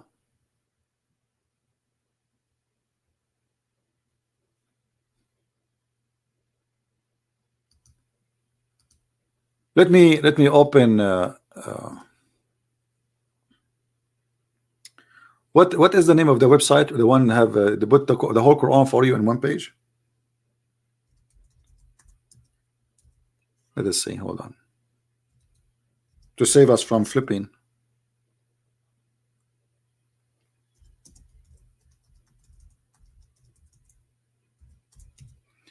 Let us see. Is that this one? All right, this one. Bingo. We found it. We found it. Okay. We will look. Here we go. This is chapter 24 again, verse number 43. And I will show you the translation for all translators whose Muslims exist in the whole world. I want to see where this translation fabricated is coming from. All right. Search.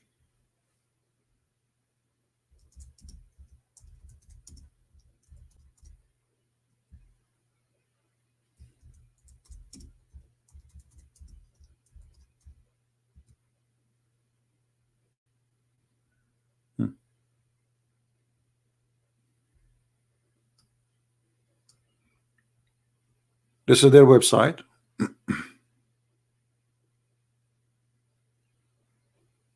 Well, it looks like this website is weird. Let us zoom out so we can see it better.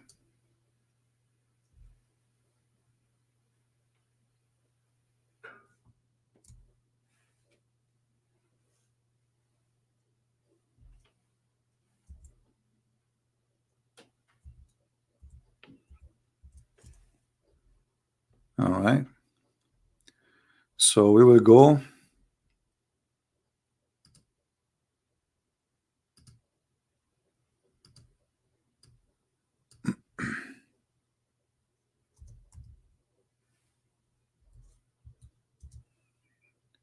This is the verse.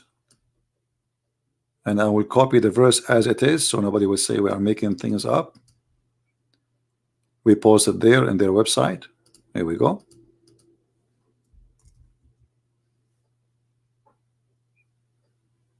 All right.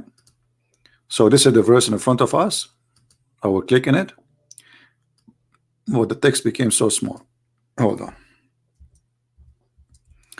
Let us see this. Yeah, maybe this is better. And now I will activate all translators they have in the website. All of them. Translation. Abdullah Halim. Dr. Ghali. Dr. Mustafa. Dr. Mustafa. Mufti. Muhsin Khan. Biktal. Sayyid Abdul. This is Abdul. He must have it good. Transliteration, I don't know. Yusuf Ali. And this is another languages. We do not care for them. We want it in English. So now, this is all the translations for the same exact verse we are talking about. Who of you Muslim want to show me that in this verse it says Allah will send mountains from heaven? Which translation? This is Dr. Ghali.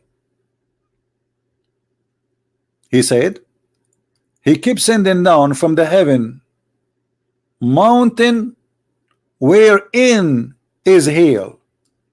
So he sent from heaven where is mountains, where there is hail. Is not the mountains coming down? Muhsin Khan, he sent down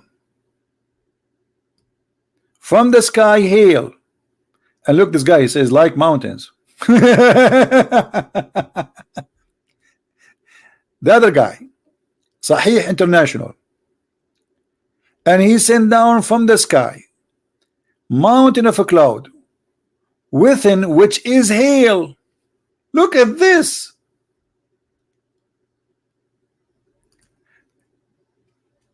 So here the mountains became a cloud, like a cloud. But where it says that? Look at this. And he sent down from the sky mountain mass of a cloud, and wherein is hail.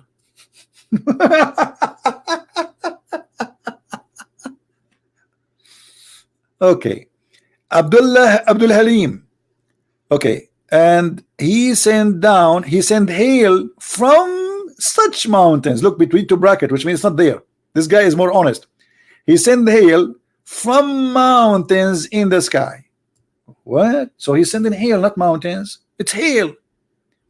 And then, and he sent down hail from heaven thanks to the mountains.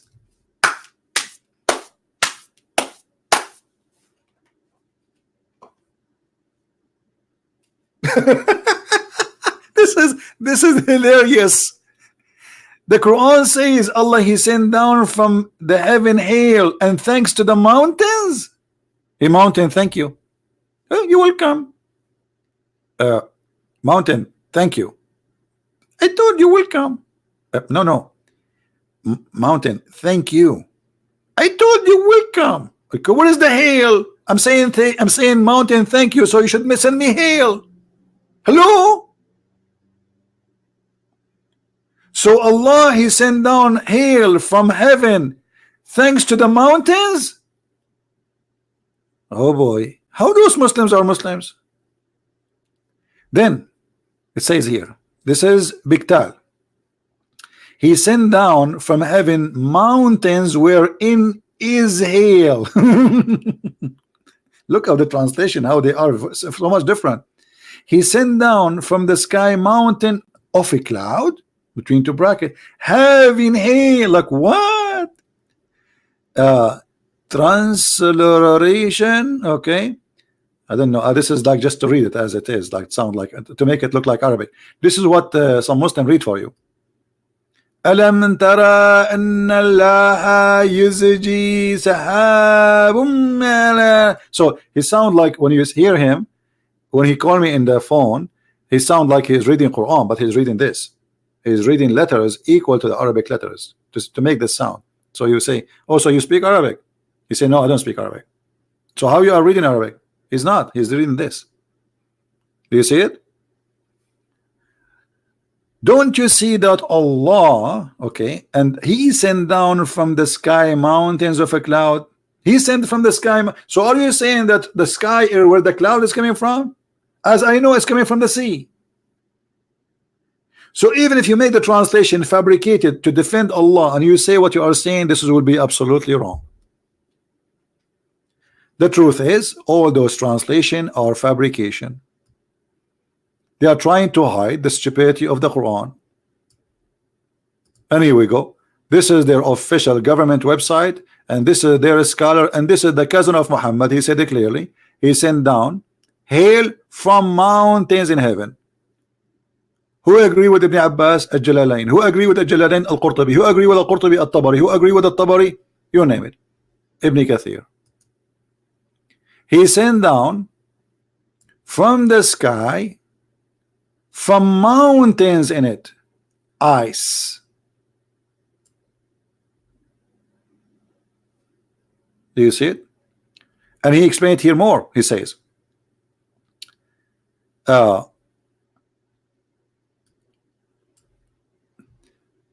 from Min mountain, the word Min in Arabic mean from.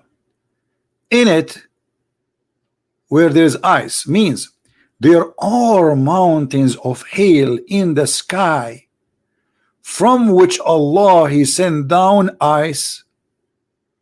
I mean, how clear we can make it more? And look, what is stupid suddenly became a scientific miracle in this article. While the verse saying that Allah He sent ice from mountains in heaven, the verse here changed with a Muslim fabrication translation saying that Allah He sent mountains and that destroyed the dinosaur. So look, Allah speaking about hail and how hail is formed, is taking it from mountain of ice. Suddenly this became about dinosaur, brother. Dinosaur, my cousin, how are you? Dinosaur. I'm sorry, dinosaur, that Allah He sent hail and destroy you. It was mountain of hail, brother.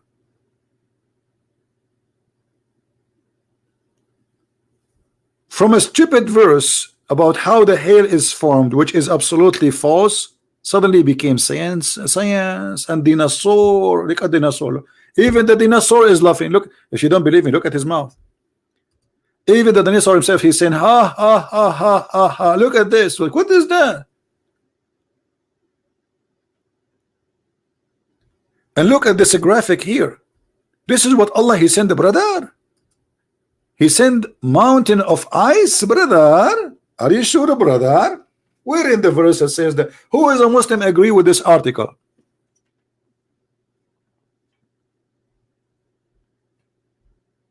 And the brother, this is how that. This is the end of the dinosaur. Bye bye, dinosaur.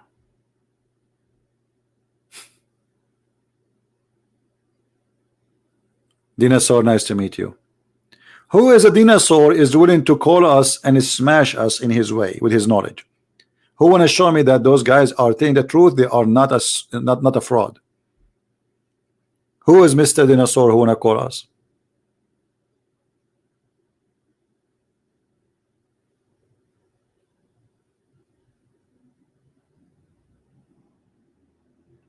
Any Muslim?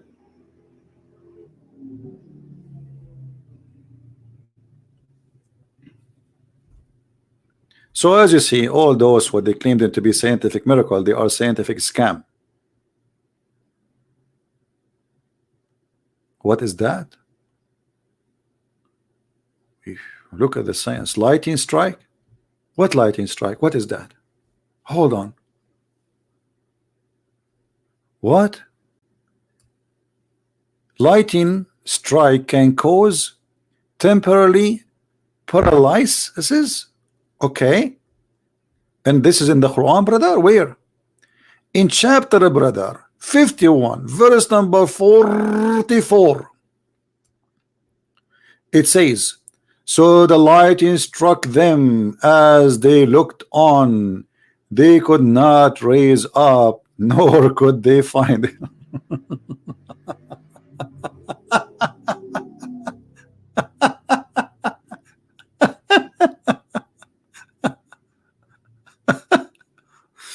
Hey, brother, it's chapter 51, verse number 44. Let us read and laugh together. Again, what chapter? 51, 44. Be my witness. 44, 45. Because there is a funny story there we would like to mention to you so we can laugh together. It's a priceless comedy. All right. You will go from all the way 47 all the way to the end. All right. This is the same place where Allah, He says He made the earth flat. Firash. Firash is like a flat. You see the translation here is not accurate. And then he says, ومن كل زوجين خلقنا أو من كل شيء خلقنا زوجين.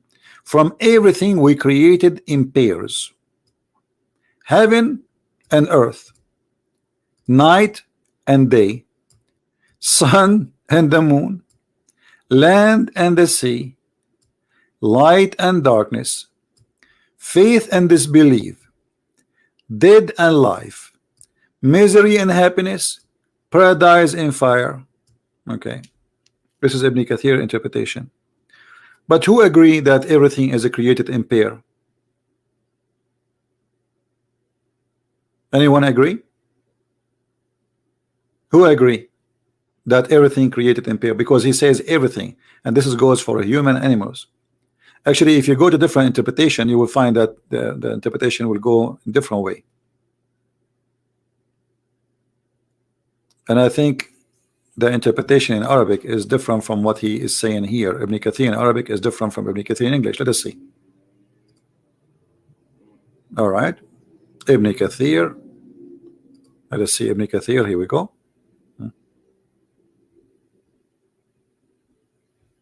Look how many interpretation.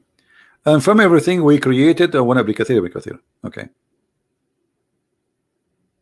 And then they see they cut there from the English one. They cut this. وحتى الحيوانات, genie and a human, male and female, and even the planet. But this is false. There's many creatures created and they have no even gender. They let us say reproduce by splitting themselves. As an example, there's a one cell creature. It's called Paramecium. This is not a male, not a female. There's many fish, they even change their gender from male and female.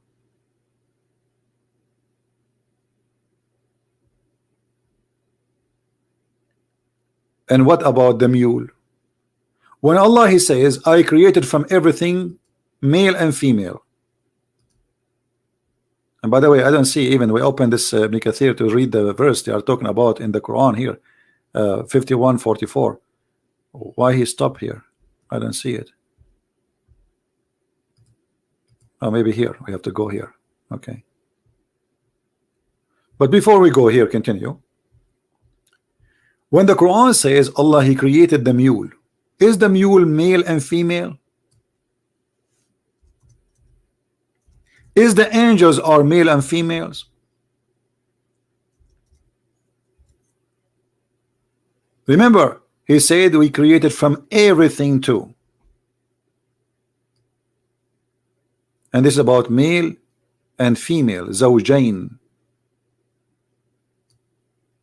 If you go in the Quran, in different verse, you will see the word zawjain appear in many places.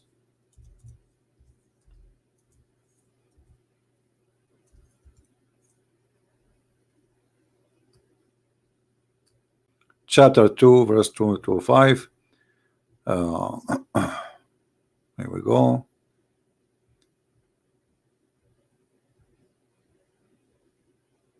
Let us go directly to the verse we want, because it shows us more verses which we don't want. All right. Chapter 13, verse number 3, it says, and it is he who spread the earth, made it, and he made firm mountain in it, as according to translation, and river, and he made the night cover the day. More surely there are signs of those people. What is that? What is two bears?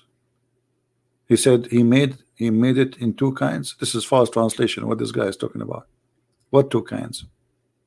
Change the translator. In a second you will see how everything changed. He made it in pairs, 2 and 2. Why Yusuf Ali he is saying 2 and 2? Anyone understand why? Why this has became so silly and stupid? Why he's saying 2 and 2? How Allah created 2 and 2? Because the stupid Quran said the word 2 twice. زوجين اثنين. The word زوجين mean two, and the word اثنين mean two. So Yusuf Ali, he got no solution except to say Allah, he made two things, two and two. Now, is it true that everything is created in two and two? Everything in this earth is made and female?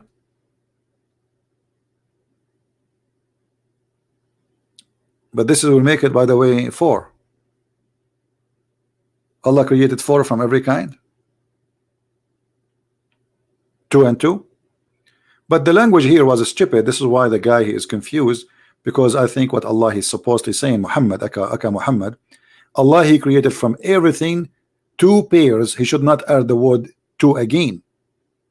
زوجين اثنين. You say two. So why you are repeating the word two again? Stupid. It's a mistake in the Arabic, and this is why the translation comes so funny, because he have to add, because it's this what it says. It says two, زوجين, two pairs, and اثنين, two. So he repeated the word two twice. Now we go back to the article. We don't want to miss the miracle. Chapter 51, verse number 40, 44, 45. You know what? Let's go first to the Quran.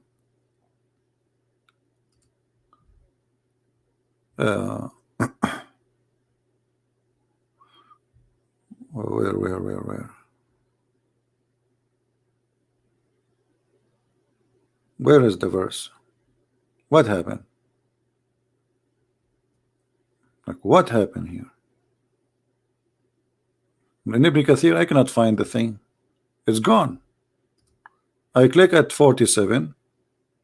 Let us click to 38. Maybe from 38 we will find it.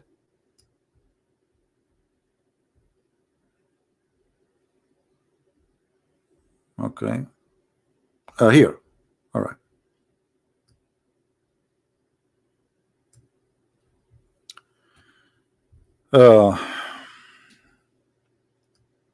He's speaking about that Allah, he hit them with a striking light.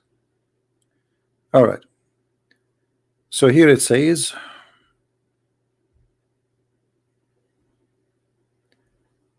and by the way, in the same chapter here have a contradiction, because one side it says Allah destroyed them by the wind, and the other side it says Allah destroyed them by the striking.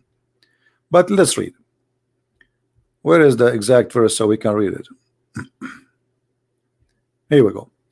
And in Thamud, when they were told, enjoy yourself for a while, but they they feared and the command of their Lord, so the sa'iqa, the thunder, overtook them. A while they were looking, so the thunder started and they were looking, and Thamud were given respite for 3 days. So they've been given them 3 days to repent, during which they await the torment of Allah. In the early morning of the 4th day, the torment overtook them. So look how they lie about what the verse is saying. Allah, he gave them 3 days to repent, and Allah, he surrounded them by thunder. He did not hit them by the thunder, because we are talking about the whole city. So they cannot escape. They cannot go anywhere. And this is the interpretation of Ibn Kathir. He gave them 3 days, so the sa'iqa overtook them while they were looking, and they've been given 3 days to repent, and they could not escape. They were not able to escape and run away from it. Do you see it?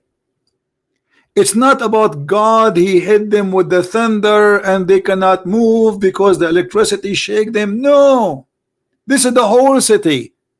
He gave them 3 days to repent, and when the 3 days is over, in the 4th days, Allah, he destroyed them.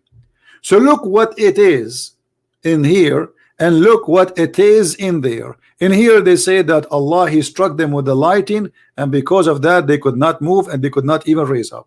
but this is not what the Quran is saying. It was a 3 days period. Do you see it? Do you see how they lie, how they fabricate the meaning? And if you don't like Ibn Kathir Muslims, we can go to different, you know, there you go. Chapter 51, 44, 55, you go. All right.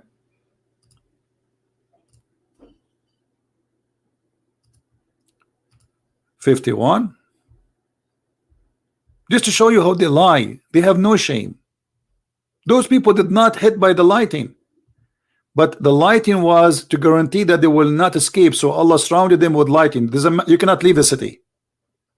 That's it. Allah surrounded you, brother. Don't even try.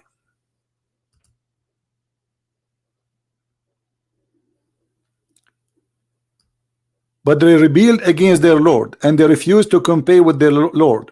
So the thunder bolt, the cry of doom overtook them, even when they gasped, while looking at the torment descend upon them.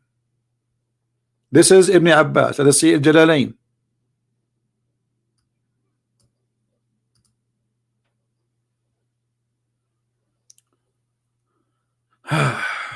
You see, here we go. Destructive. The thunderbolt was a destructive. They are not hit even by it. It was destructive. Christ sized them after the 3 days had passed.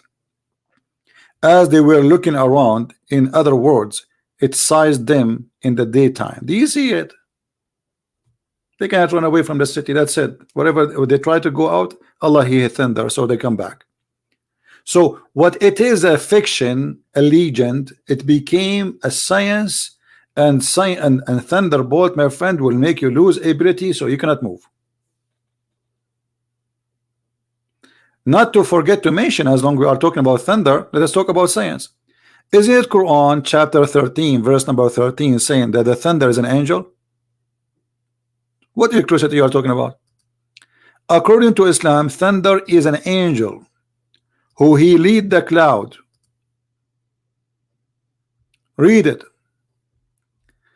And the thunder is an angel who is in charge of the cloud, driving them while they constantly proclaim praise Allah. So when you hear the thunder, all right, if you ever hear the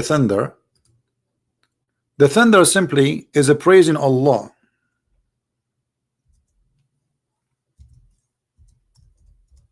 And according, by the way, to the interpretation of the Muslims, and we can show all the reference,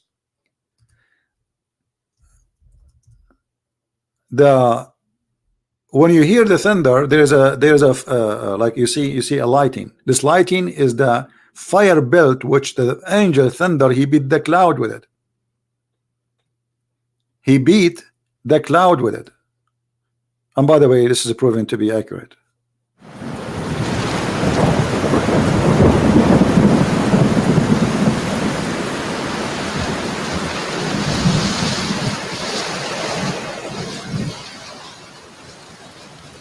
See?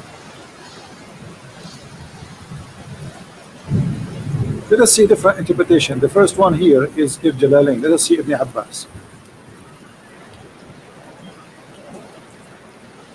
The thunder is singing. This is not metaphorical. This is not metaphorical. This is for real. So he prays by his command. It is an angel. It's also said it is the voice of the sky. And so do the angels. And also the angels sing praise for a way of him.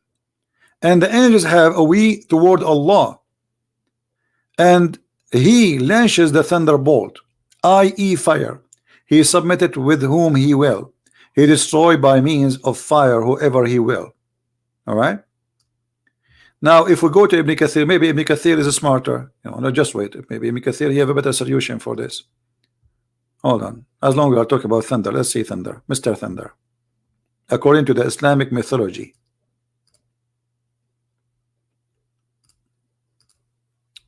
13:13.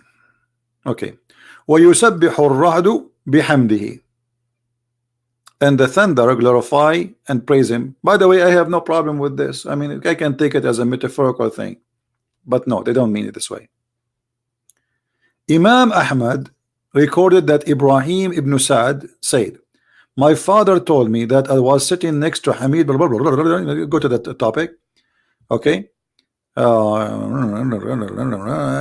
See if it's useful. I don't want to read the stupid stuff because they have a lot of blah blah blah. Okay. Verily Allah originated the cloud, and they speak the most beautiful voice and laugh at the most beautiful manner. It appear Allah his best knowledge, blah blah blah. Okay. All right. So the cloud is the thunder, is the lightning. All right, okay. All right, here we go. He whom Ar-Ra'd, the thunder, glorify and praises, and so do the angels because of his awi. He would say, this is a stern warning to the people of the earth.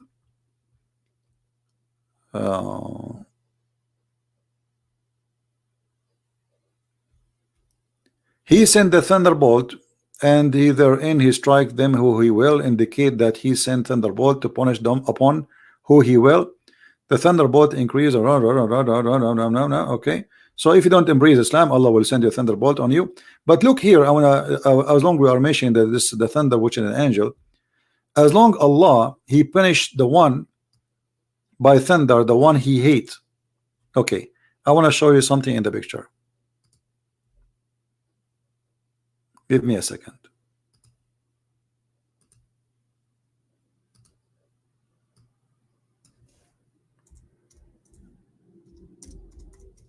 The grave of Muhammad been destroyed tons of time, including the Kaaba.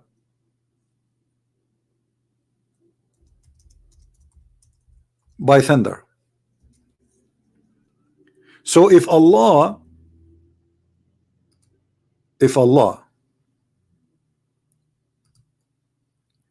he is saying in the Quran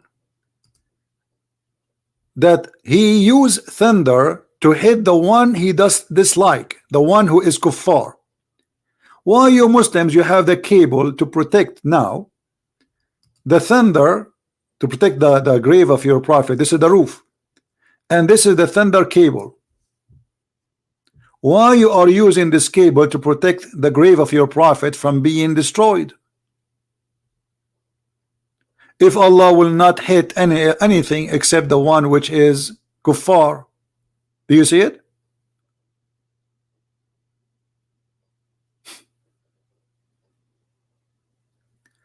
This is the Kaaba, and not long time ago a thunder hit this crank and tons of people die immediately. So the Kaaba is not protected from the thunder, the grave of your prophet not protected from the thunder, and you Muslims have to put this thunder protection, which is technology, is not even the technology of Allah, so you can keep the grave of your prophet from being destroyed over and over and over again. So if Allah hate only those who he hate, that's mean he hate Muhammad. This is in the Kaaba. This is the thunder hitting the Kaaba area. Look.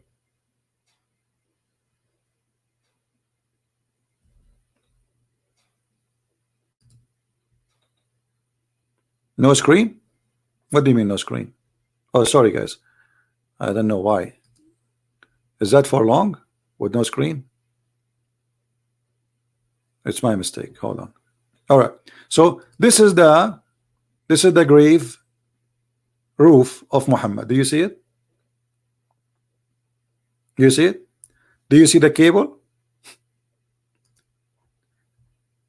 As long the thunder will hit only those who they are bad. They have this here, which is like a transistor, you know, for the electricity, and then the cable go down all the way. If you look here, all the way down, so the electricity will go away.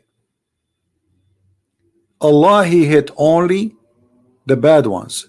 He yusib only who he will. It's not a natural thing. You see, the Bible, there's verses saying something similar, but it's not about God. The thunder, he used it only to hit, thunder is a natural thing. But can God hit somebody by thunder? Yes, he can. But the Quran saying clearly, yusibu biha Allahu man yasha. So the thunder it's a way of penalty. It's not a natural thing.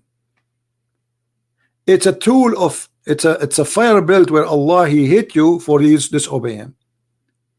So why this is happening to the Kaaba? Look, this is the Kaaba. The crank was hit by the thunder, and the crank fell on the top of tons of people, and people die.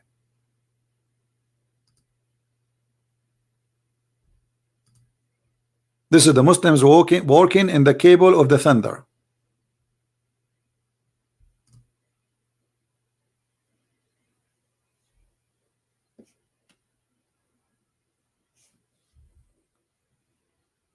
The Muslim, they are saying this is not a thunder to protect. So what it is?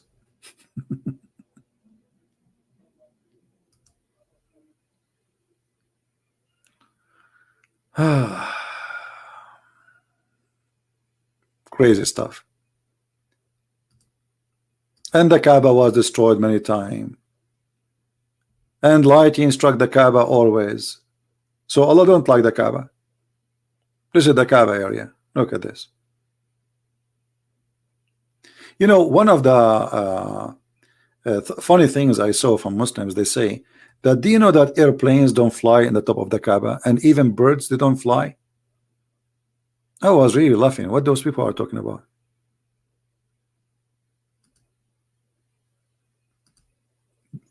When you can create a lie and spread the lie, and then everybody will believe in your lie. And there is a lot of fool people around. They claim that even the Kaaba, no birds will boop in it.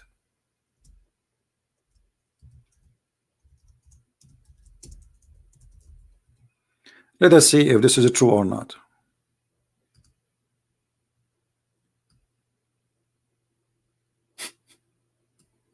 Do you see the boops of the birds?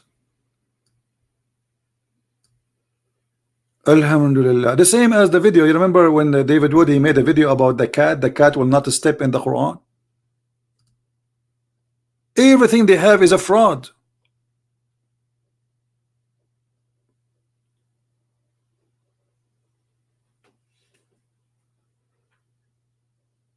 Muslims, is that true that the bird, they boops on the Kaaba? They do or they don't? And look how ugly, disgusting it is. The house of Allah.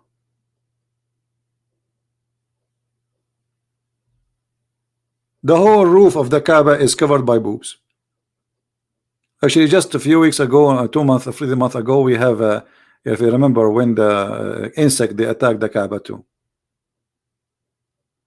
So all of this is a fraud. Nothing is truthful in their claim. They fabricate, they change the meaning, they change the translation, they change it just to fool you, and they the whole thing is, he don't speak Arabic, so we can fool him. We can say whatever we want. We can make in English an article about anything. So while the Quran teaching fictions, Muslims, they do their best today to make it science. What else, Muslims? Who have something else? Until now, we did not find anything is really truthful. Even white hair in the Quran. Micro breast. Why do Muslims have a mosque on Jewish Temple Mount? Because as usual, they occupy a land, and then they take the greatest building in the land, make it their own. And this is all over. All the great mosque in Arabia, in the Middle East, used to be churches, or some cases Jewish temple, like in Jerusalem.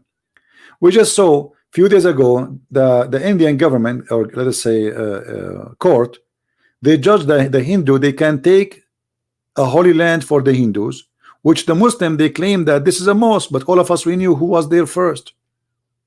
Correct? So they went to India, they conquered the poor Indian, and they took the temple of the Hindu and they converted into mosque. And then by time, who can take it from them? Just Erdogan, just a few months ago, he was threatening us, threatening the Christians, because Trump, he says he signed that he agreed to move the like Julan to be owned by Israel. So Erdogan, he says, we will take Hagia Sophia and make it a mosque. But they make it a mosque for centuries. After they join European Union, or they were trying to join European Union, those who they are atheists, they were trying to say to the European, forget about the old days, huh? We will not make it a mosque, we will make it like a museum. But all of us, we knew what Hagia Sophia is.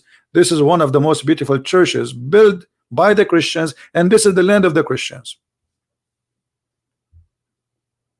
The biggest mosque in Egypt, they are Christian churches. The biggest mosque in Iraq, they are Christian churches. In Syria, they are Christian churches. They take them, they make them mosque, and then they change history.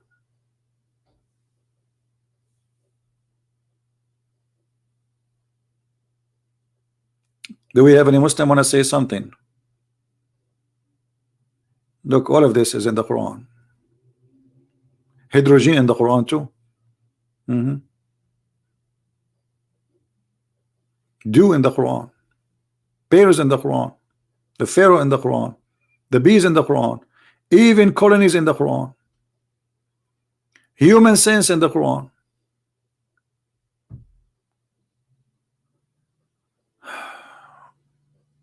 Somebody saying, can you remember the whole Bible by heart? My friend, this is very stupid of you to say. First of all, the Bible is more than 50 to 60 times bigger than the Quran. Secondly, the Bible is many books. Number three, why I need to remember something word by word? Am I stupid, or I should understand what it says? So I want to go with you. You said a child, he can remember it. If I go right now in YouTube, I can find you tens of thousands of videos showing you how you Muslims beat children to force them to learn the Quran. A child, you keep repeating, he will learn. What about you? You learn the Quran when you are adult. What about you? Show me one Muslim who converted to Islam and he was a man, not a child. He can recite the whole Quran. It's a challenge. You cannot. So what they do, you bring children and you keep beating them to repeat reciting the Quran, not reading the Quran.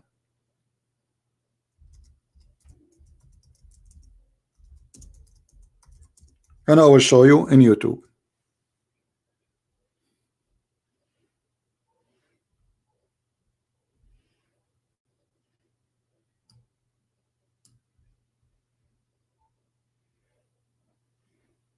There's tons of videos about madrasa beating children to learn Quran.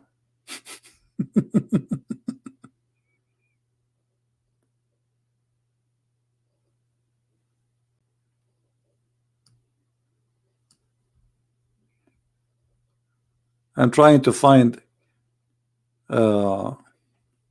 there's many videos, but you know, I'm not going to play because they will claim copyright over them. As you see, they are beating children so they will learn the Quran. And how they learn it? They memorize it. They are not learning. Everybody know that. A stick to teach a child. This is a guy, he is teaching you how to beat your child. So you keep beating the child until he learn how to recite the Quran. However, how come your prophet himself cannot recite the Quran? Isn't it this is a good challenge, guys? Was Muhammad able to recite the Quran? Let us see.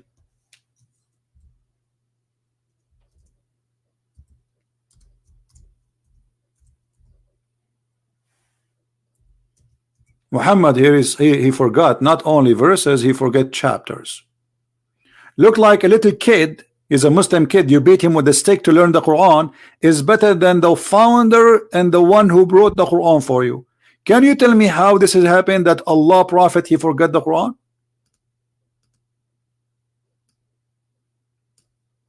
Where is the guy is saying how come a Muslim? First of all, the Quran is made like a rap, which is empty words. Yesterday I saw a rat and the rat was so fat, and so it's made in a way, it's like, it's not a poet, but it's like a rap, which make it a lot easier to memorize.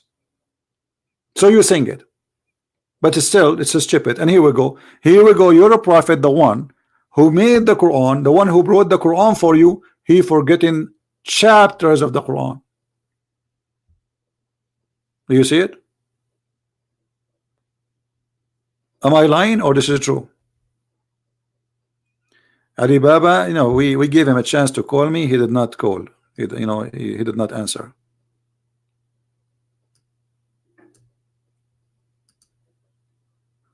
It's not a sound problem, my friend. It was his internet bad.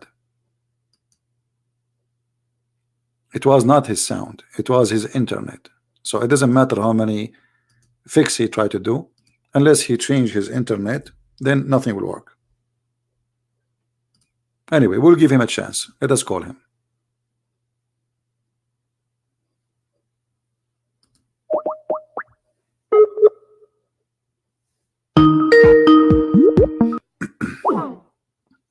The call is declined. He gave me a headache to call him. The call is declined.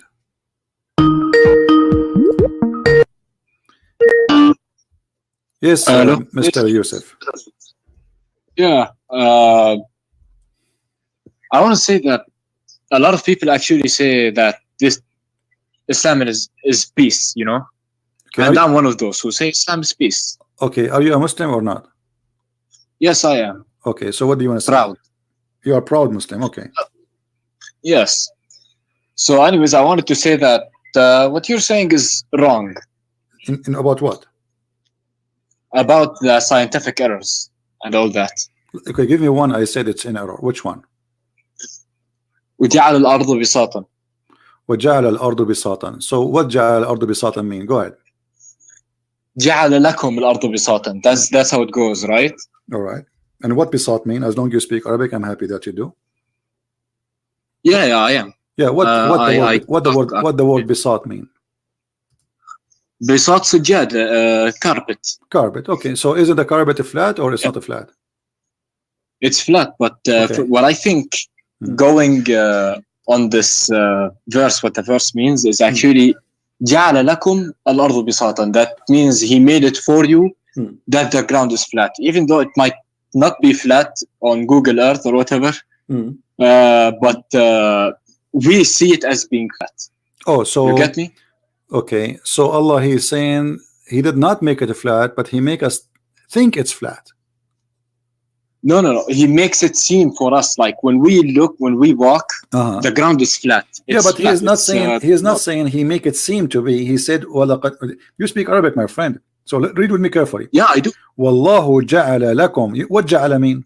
It mean made, right? Made. Ja'ala. He made it. Yeah. Made. Yes. So he made. Wallahu ja'ala lakum. He made for you the earth. Yes. Carpet.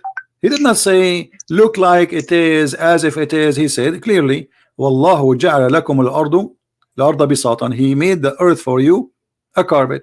So why you are making your own? I mean, are you changing the word of Allah? Did Allah say look like? I'm not doing all that. I'm not putting words in the Quran, but he said he made it for you. Okay, my friend. Like bisatan, you know. Okay, so he made it for us bisatan. My friend. Yeah. Which scholar is the one who explained the Quran for you? Al-Tabari. Al-Tabari. So if we go to the Tabari, you accept Al-Tabari? Yeah, of course.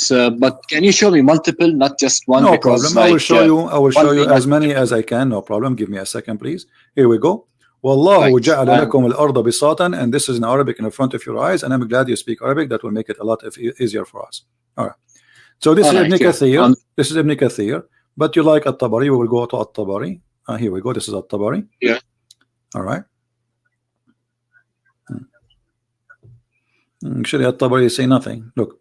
وجعل لكم الله الأرض بساطا يقول تعالى ذكره مخيرا قيل نوح لقومه مذكرا نعمة ربه تستقرون عليها وتمتهدونها. Where is the translation? Wait, I just refreshed the page. It doesn't. He don't explain anything. But if you go to Al-Qurtubi underneath, like just one line under, it says, وَهَوَ وَاللَّهُ جَعَلَ لَكُمُ الْأَرْضُ بِسَاطًا أي مبسوطة. What مبسوطة mean? Happy. No, I'm just kidding. It means flat. So he made it flat. So this is the interpretation. Here we go. And this is tafsir al-Jalalain, mabsuta, correct? Meaning flat. So you're a scholar. And this is Ibn Kathir. أي بسطها ومدها وثبتها بالجبال الراسيات. All right? So he made it flat. Right. So all your scholars saying it's flat. So why you are saying I was wrong? Well, making it like أي مبسوطة, okay. Like for example, that does not explain what I explained. You get me? It's my like friend, it's you who say it, not me.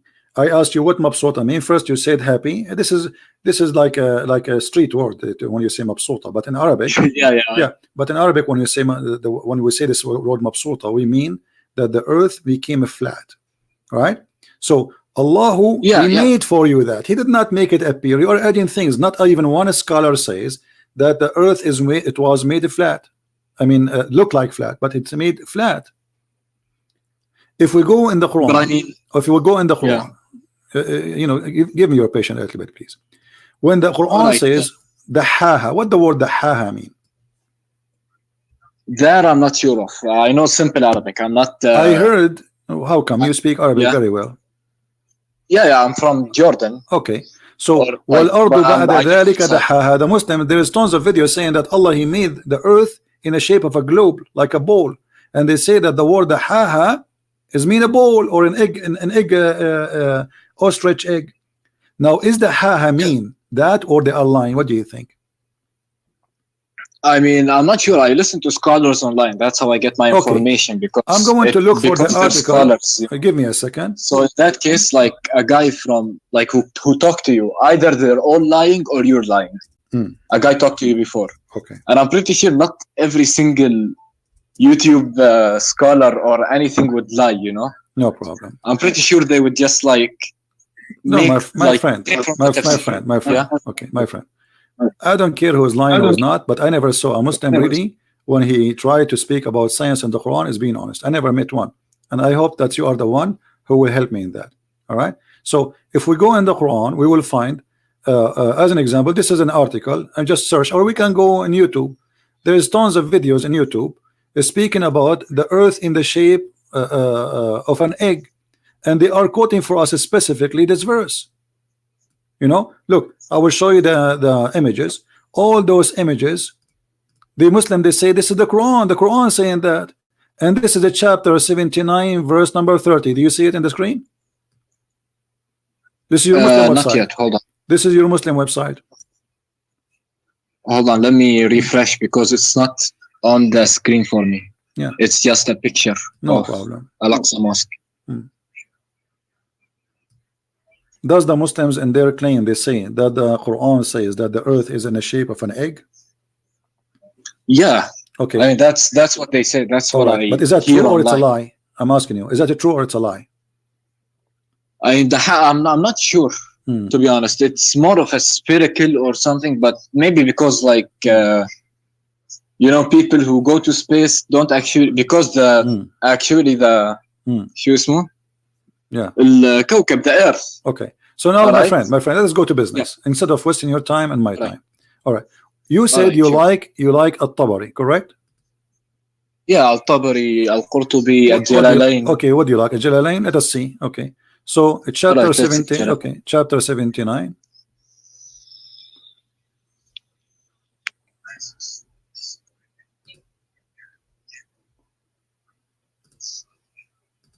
One thing. Right. One question. Okay, hold on. This is Ibn Abbas, one by one. This is Ibn Abbas. He said Allah he spread the earth, okay, and he make it even then he spread it. Okay, so he spread the earth. Let us go to Ibn Jalalain, the one you choose, because this was your choice. This is Jalalain. All right. He spread out the earth, he made it flat. Does it say that? Wait, It's still loading. That he spread the earth, even then he spread it on. Wait. Can you put it in Arabic so I can see it better, so I can clearly? Yeah, no problem. Here we go. You see, but I'm showing because the people they are watching, they speak English only. Yeah. But anyway, this is a Jalalain. This is your official Islamic website, the Kingdom of Jordan. You are from Jordan, right? So the King of Jordan is your king. Yeah. Okay. It says here. It says the website Royal of Ahl al-Bayt Institute of the Islamic Thought, Amman, Jordan. Do you see it? Yeah, I see it. This is authentic government website. Okay. It says he made the earth flat for it being created before the heaven. Okay, so the Muslims, they lie and they say that this word the ha mean shape of an egg, but we cannot find one Muslim translation adding the word egg in the interpretation or shape of an egg. Why? They are saying the opposite. It's expanded, it's spread it, trying to hide the truth. But as you see, the word the ha mean he made it flat. So Allah here is speaking about how he created the earth.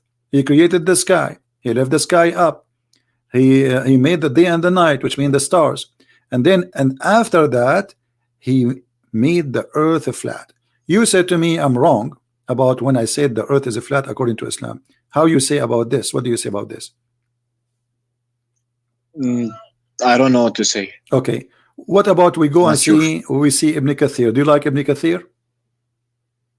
Yeah. Go ahead. Yeah. 79. Here we go. This is Ibn Kathir. I will show you the whole website in the screen. Ibn Kathir. All right. Verse number 30. Okay. We will show the whole page.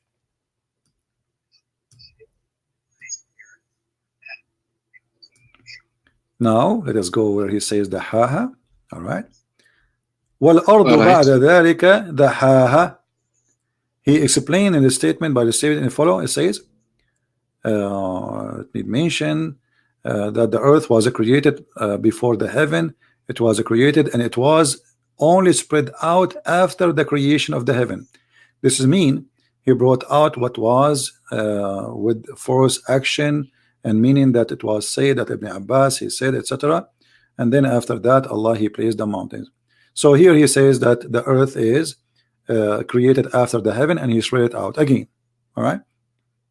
This is Ibn Kathir in the English translation. All right.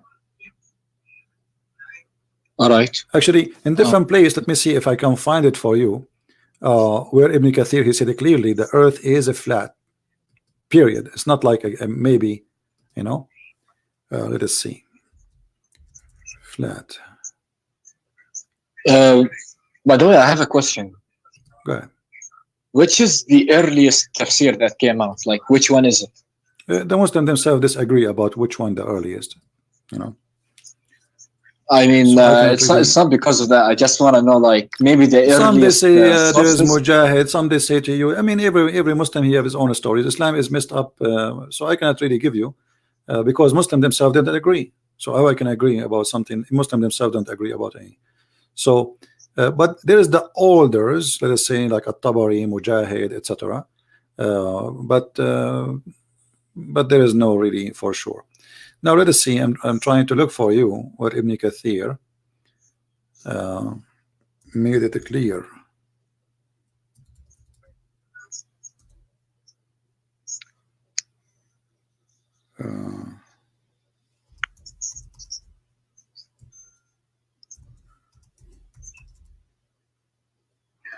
I'm trying to find what volume. It's hard to remember everything with this little brain.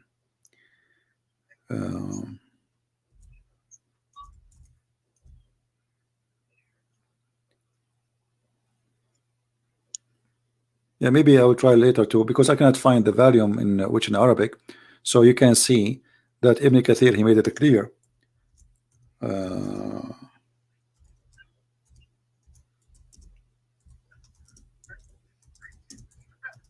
Give me a second, maybe we can find it.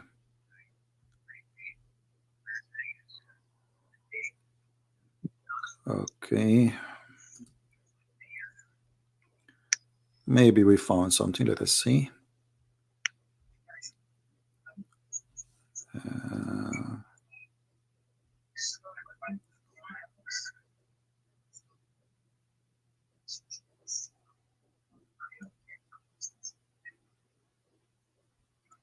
because I don't like to say something and I don't show it, you know. So, all right, yeah, I'm waiting. Take your time. Yeah.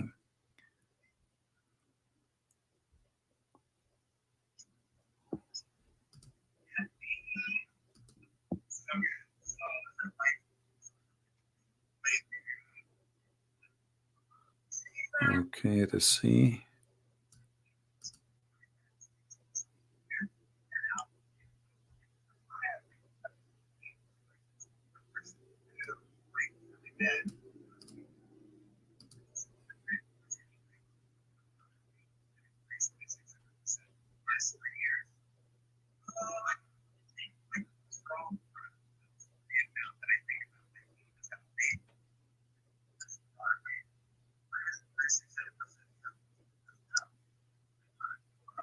Yeah, well, there is a website actually, but I could not open it. It's loading very slow, taking forever. So maybe like in the future we can show it to you, where Ibn Kathir he made it so clear, you know.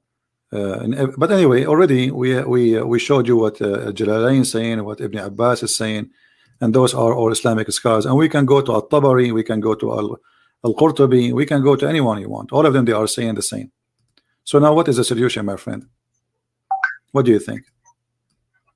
I'm not sure, to be honest. Muslim scholars, your Muslim scholars saying those, it's mean that Allah he created the earth as a flat. So what we will do? I'm not sure, to be honest, but I'm not sure. I'm not sure. But the thing is, it's like every Muslim scholars, and we are raised to believe something. In the end, we believe something else. You know, it's like we were raised up believing that Islam is a true religion. You know. Okay. So are you now finding like Islam is a true religion? I'm still not sure, to be honest. But I just want to get a few more. What is making you still believe Islam is a true religion until now? Can you give me something like, you know, as long as we are talking about Quran and science, did you find anything really scientific in the Quran, as the Muslims they say to you, and you are a Muslim? It's more prophecies of the end days. Where is the prophecy? How is that? It's like, yeah, that the fact that the sun will split, like the sun will rise from the other side. Yeah, but this is this hadith here proving to us that the Quran is wrong, because if the sun will rise from the other side, and this is about the sun moving from the east to the west, that's mean Allah he have it the earth flat again, because when the earth set, or the sun, sorry, the sun set, does the sun goes anywhere? No, but it also depends on the earth's rotation, you know. Yeah, no problem. But I'm saying to you, the earth rotation is what make the sun appear to be like it's moving from the east to the west, correct? Yeah. Okay, but your prophet saying the opposite. Your prophet saying that the sun travel from point A to point B, and this is what the Quran meant in chapter 36, verse number 38, where it says, وَالشَّمْسُ تَجْرِي لِمُسْتَقَرٍ لَهَا ذَلِكَ تَقْدِيرُ الْعَزِيزُ الْعَلِيمُ. And this is your prophet explaining the verse. So the sun every day goes, i.e. travel from point A to point B. Now, is that an accurate thing, or this is something not smart to say? Maybe, like, can I see the tafsirs, because I trust the tafsirs? This is the hadith. This is Sahih al-Bukhari. This is your prophet explaining. This is not tafsir. This is more higher than the tafsir, because Muhammad here is talking. The prophet asked me at the sunset, do you know where the sun goes? At the time of the sunset, I replied, Allah and his apostle know better. He said, it goes, i.e. travel till it prostrates itself under the throne of Allah. Do you agree with this? I do not. But another question, like, which website is this? This is sunnah.com. Sunnah.com, is it trusted? Which country is Sunnah.com? Who cares about which country, my friend? This is the hadith. You can check the hadith. This is the hadith number. Okay, this is Sahih Bukhari, hadith number 3199. The website is not important. I can post this in my website. I own. It doesn't change the fact that this is Sahih Bukhari. And this is, yes, this is an Islamic website run by Muslims called Sunnah.com, Muslim Sunni. So the sun goes every day, and the sun, this is how he explained the sunset. Now this is obviously Muhammad, he do not know what he's talking about. All right, but a few more things actually. It's like, for example, that's like how does this explain that the sun is gonna rise at the end of days? The sun will rise from the other side. Look what it says here. This is not about the rotation of the earth will change. No, this is about the sun itself will go and come from the place where it came from, which means from the west. This is stupid. So this is not about rotation of the earth will change. This is the sun will change where it's coming from. Read carefully. It says clearly that the sun will keep doing this, going from the east will rise again and permitted for it to come like every day. But then when the judgment day come or it's close, the sun will rise from the west. Do you see it? It says but it will not permitted, but it will be ordered to return whence it has come, and so it will rise from the west. So the one who will change direction is not the earth rotation, it is the sun, which used to do the daily thing from the east to the west. Now Allah will order the sun to go back from the place where it's coming from, which is the west. And this is obviously false. And I saw a video. I know why you are saying this is about the rotation of the earth, because I saw a video saying a Muslim sheikh with the music in the background, brother, Allah, he said the earth will change the rotation. Scientists, they are saying the earth is slowing in its rotation until one day the earth will flip and change the rotation, and then the sun will appear from the west. But this is not what the hadith is saying. Too much drama and too much music and too much fabrication, fraud. I mean, don't you think that it might be a metaphor of something? My friend, I'm like talking not about necessarily the sunset. actually. You see, I don't know what's your name, my friend. What's your name? Yusuf. Yusuf. So listen, does it sound like metaphorical? He is saying, do you know where the sun goes at what time? Sunset. So now the sun is setting. Muhammad is explaining where the sun goes. How this can be metaphorical?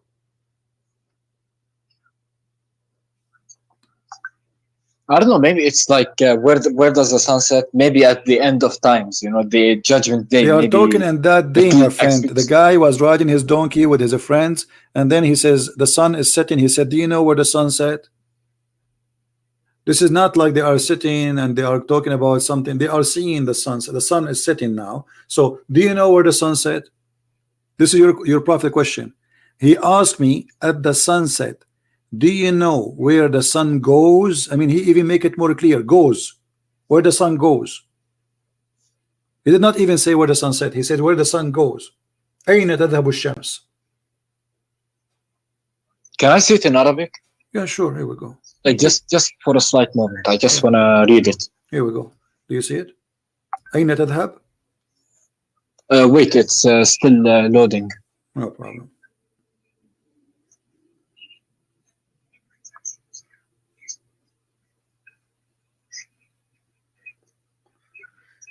Until Yusuf, you read it, please don't forget to subscribe to our channel and invite your friends and tell your friends that we are doing live broadcast in this channel, not the Arabian Prophet, until further date. So did you see it, Yusuf? Don't worry, I already subscribed to this channel. Yeah, well, I'm talking to the people there, no problem. I know. I'm just joking. I like to have a sense of humor. All right. Wait, تدري أين تذهب? Wait, can I read it from the beginning? Yeah. It take 2 seconds. Why taking long with you? Here we go. Let me read for you. Maybe I'm faster. It says, عن أبي ذر رضي الله عنه قال النبي صلى الله عليه وسلم لأبي ذر حين غربت الشمس أتدري أين تذهب؟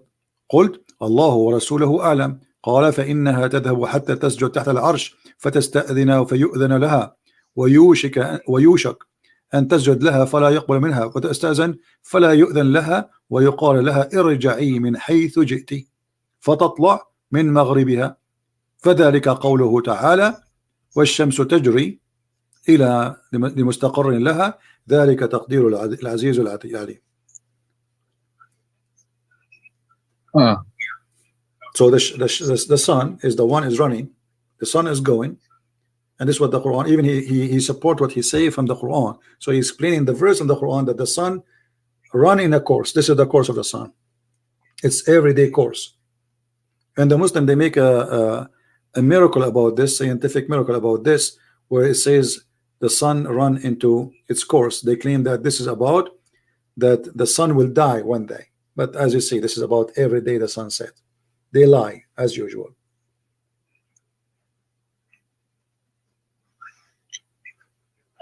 Wait, والشمس تجري مستقر لها ذلك تقدير العزيز العليم. Alright, I don't know about this, to be honest.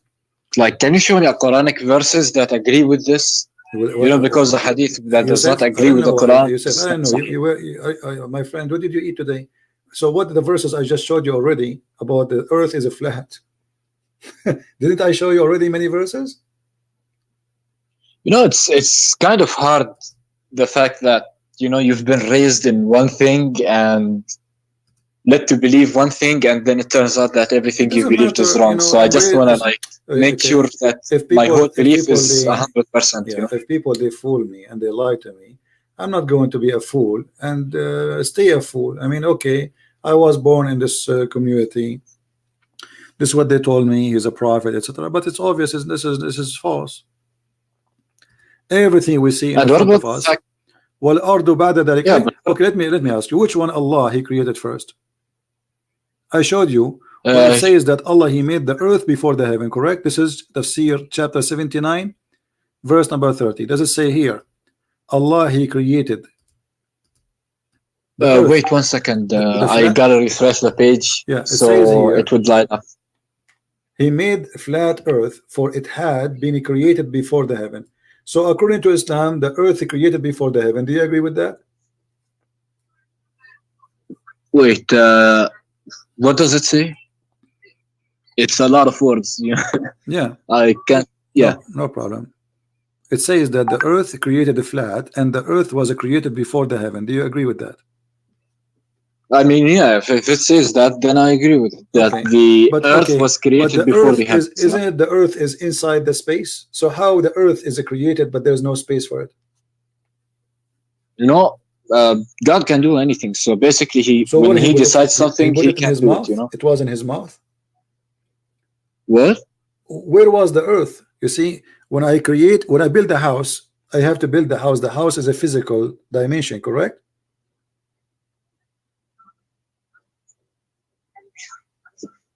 Excuse me again. The earth. If I build a house, yeah, the house is a physical dimension. There's walls, there's heights, correct? So it's going to take a size. Yeah. Okay. So shouldn't I first have a space so I can put the house in? I mean, if he wants to create the house, like we can't put God's level on our level, you know? No, my friend, this is the level of God. God, He created the space because He needs. This is why it's called the space. Because this is needed. I know, but He does not need it. No, it's needed. Because He's God. No, it's needed. So what if He's God? Okay, He created an earth. Earth is a physical thing. So this earth, which is a physical being, is going to be where? Is going to be inside a space. So you cannot create the earth before you create the space first. Otherwise, where the earth was, if there's no space. So look what it says. You know, you can go with your logic, no problem. But look at here. If I say to you now, I created the sky first, and I finished the stars. Do you agree with the Quran? All right. Chapter 79, verse number 27 says, Allah created the heaven, and then He lifted up. Yeah. And then He made the day and the night. He made the day and the night. And then after that, He made the earth flat. He made what? He made the what? In verse number 29, He made the day and the night. It's night. وَأَغْطَشَ لَيْلَهَا وَأَخْرَجَ ضُحَاهَا. You know what duha mean, right? No. The daylight, you know. So He made the night and He made the daylight. Okay, and then after that He made the earth flat. In the interpretation, they are saying that the earth was created before the heaven. So Allah here is coming back to finish work in His earth. I will go with this. But look what it says. Allah, He finished the sky in chapter 79 first before He finished the earth. Do you agree? Yeah, he finished the sky before he finished the earth, or the Thank earth you. finished But before if the we sky. go, okay, but if we go to chapter number 41, we will see that the opposite. Allah, he finished the earth before he finished the sky. Allah, he started working first in the sky, and he made the stars and the day and the night, and then after that he start working in the earth.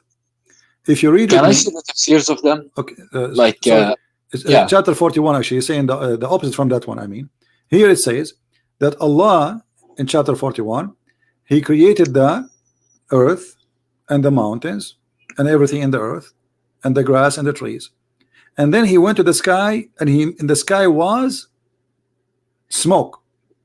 And then verse number 12, he made them 7 skies, and he made the lamps. This is chapter 41. But if we go to chapter 79, we will find the opposite. Here it says that the last thing Allah created is the stars. Take a note, please. This is chapter 41, verse number 12. What is the last thing Allah created? The stars. Okay. I think. Yeah. If we go to verse chapter 79, what is the last thing Allah created? I forgot. I easily forget. I'm Read with me carefully.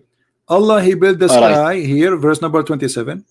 Then Allah, he left the sky.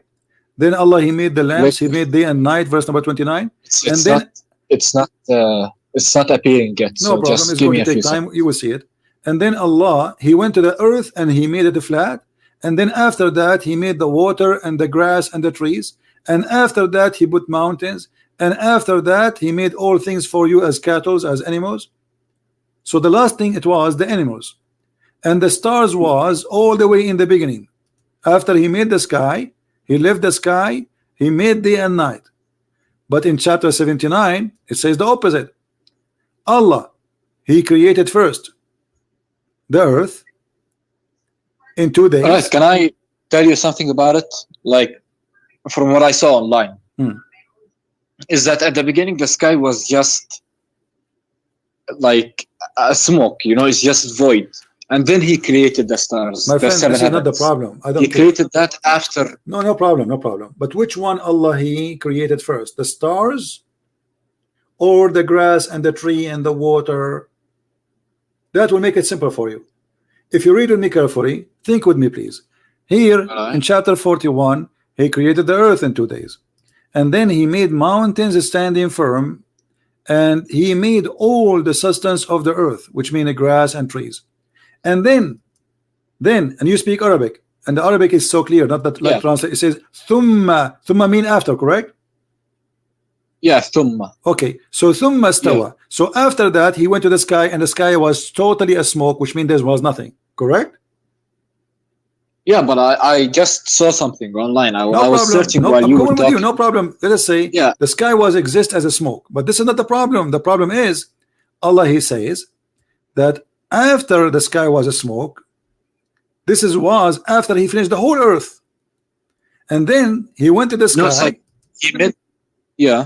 he went to the sky, and then he made them 7 skies. And then in verse number 12, yeah, because he wanted to show the power. No problem. He wanted to show the power. He made them, no problem. Let him do as show as he much. No problem. So, but here in verse number 12, it says, and the last thing he made is the lights, the lamps. So, can you show me don't the lights represent the 7 heavens? No, my friend. It says, وَزَيَّنَّا السَّمَاءَ الدُّنْيَا بِمَصَابِيحٍ, and we decorated the lowest heaven with lamps. This is according to your God. He put the stars in the lowest heaven. Do you see it? Wait. And this is the Arabic. Lights provided it with. Wait, can I see it in Arabic? Yeah, can I see it in Arabic?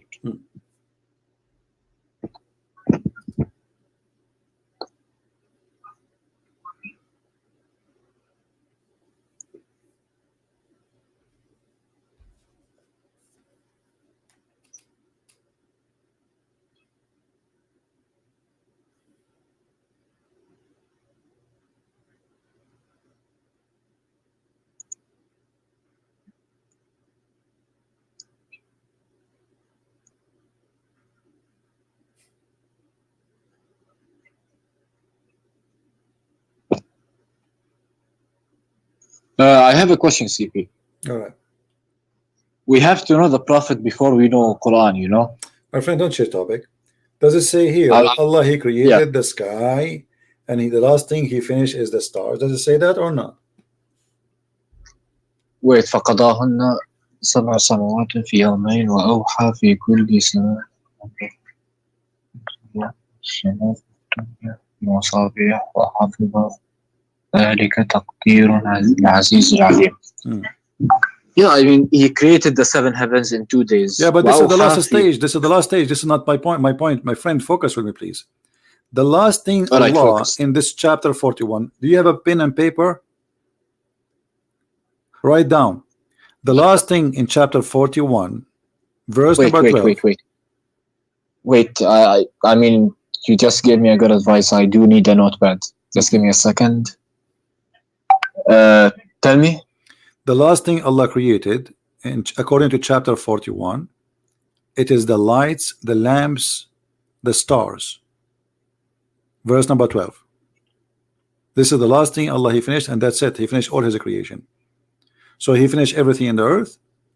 Then after that, and you read Arabic, it says ثُمَّ اسْتَوَى, and then after that he went to the heaven, and the heaven was a smoke. And then after that he made the sky 7 skies, and then he made the lamps. So this is the last of Allah creation. Kabich?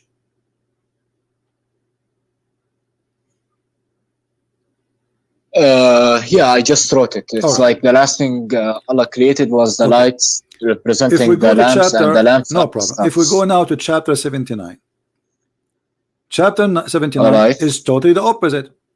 Allah created the sky, verse number 27 in chapter 79, and then he lifted up the sky, and then he made the stars. Do you see it? And he made the night and the day, and then after that he made the earth flat, and after that he put the water and the grass, and after that he put the mountains. So how that can work? This chapter saying the first thing Allah in order, he made the sky, he left the sky up, and then he made the stars.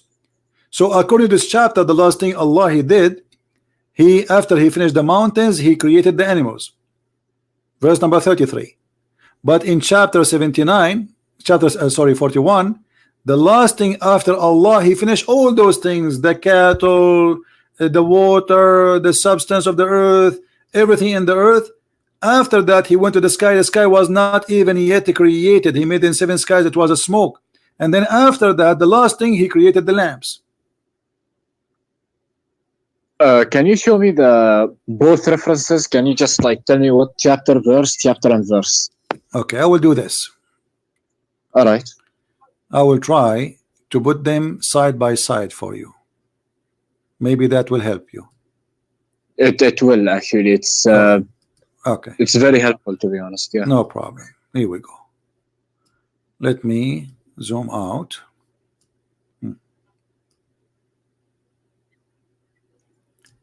In the right of the screen is a chapter 79. In the left screen is a chapter 41. So in chapter 41, we see that the last thing Allah he did, he created the lamps. All right. Okay. In the last thing that Allah he did, after he finished everything in the sky, already the lamps is created. The earth was nothing done except that Allah he just created the earth according to the interpretation of Jalalain. Then Allah he start creating or working in the earth. He says, وَالْأَرْضُ بَعْدَ ذَلِكَ, you know what Allah after that he made the earth flat. بعد ذلك, you see the Muslim translation, he says, and the earth moreover. Doesn't say that. It says in Arabic, وَالْأَرْضُ بَعْدَ ذَلِكَ, and the earth after that he made it flat. And then after that he gave the earth its own needs, moisture, water, grass. And after that he created the mountains, and after that he created the animals. But in the other side it says the opposite. Allah he created the earth first, and the mountains, and the grass, and he gave it all its sustenance, like nourishment, everything the earth need to survive. And then after that he went to the sky, and the sky was a smoke. And then he made the sky 7 sky. And then after that he made the earth, the heaven, which is 7 skies. He made them in 2 days, and he gave them the light. So how this can be from God? One is saying the first thing Allah created and finished is the trees, the grass, and the water, and then the last thing is the light, which is the stars. And the other one saying the opposite.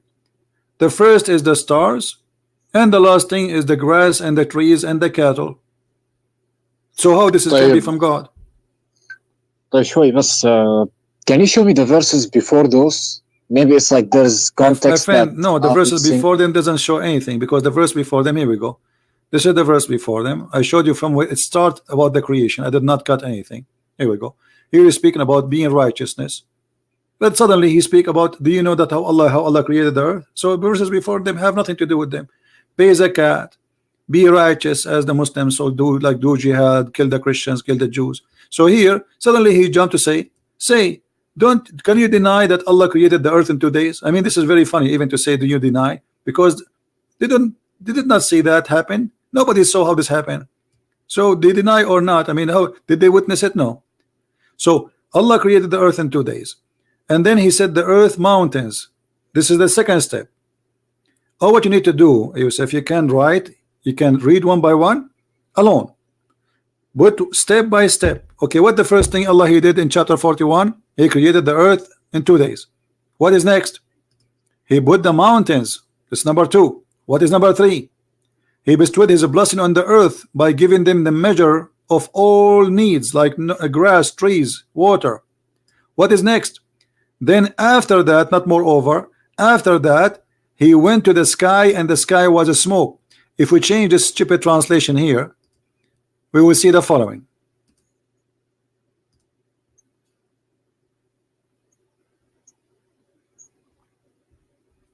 Then he istawa, he rose over, right? So he moved. So now he was walking in the earth, and now he moved to the heaven, and the heaven was nothing but a smoke.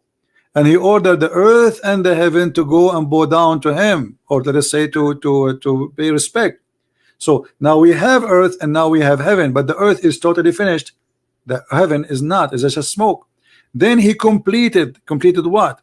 The heaven, and finished from their creation as 7 heavens in 2 days. And he made each heaven its affair, and then we adorned the nearest heaven, the lowest heaven, with lamps. So this is the last thing according to chapter 41 is done.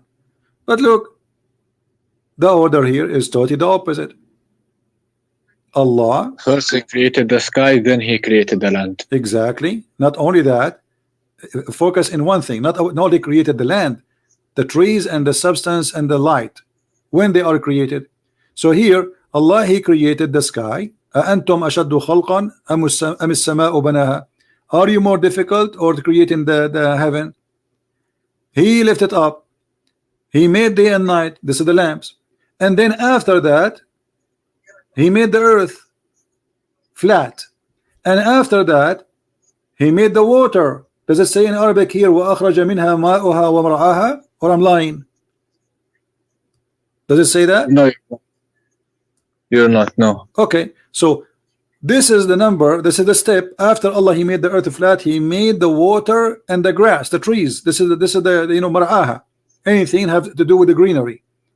And then after that he made mountains in the top of the earth. But if we go on the other side, it's the opposite. Allah first he created the earth in 2 days, and then in 4 days he made all the measurement, like the grass, the trees, the water, etc. And then after that he went to the sky, and the sky at this stage it was just a smoke, there was nothing. And then he created the sky as 7 sky, and then he created the lamps. I mean, I don't know what I can do more for you, Mr. Yusuf. After all of this explanation, you did not get it?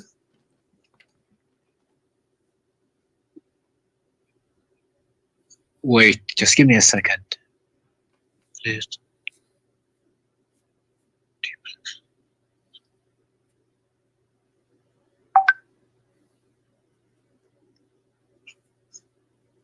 Yeah, I got it. But I think it has like, can I see tafsirs like in Arabic so I can? My friend, you can see tafsir. All of them, they got themselves busted. My friend Yusuf, you see, it doesn't matter how long I'm going to show you again and again. I mean, even this one need tafsir. It's very simple. It's very simple. It says Allah created the stars at the end here. It says Allah created the opposite at the end here.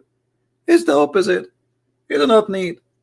You speak Arabic, especially you speak Arabic. You have no excuse to say I did not get it. Yeah. And you can open the interpretation. I don't care. Still, you have the same problem. But Islam is peaceful, you know. It's like, my friend, Islam is peaceful, right? This is why your prophet, he split the women to pieces when she was making poetry against him, Qurfa, right? Can I see reference to that? Yeah, we can talk about. What about this? We don't want to change topic now. You can search. You speak Arabic. Search for مقتل أم قرفة قتلها قتلا عنيفا فشقها بين جملين.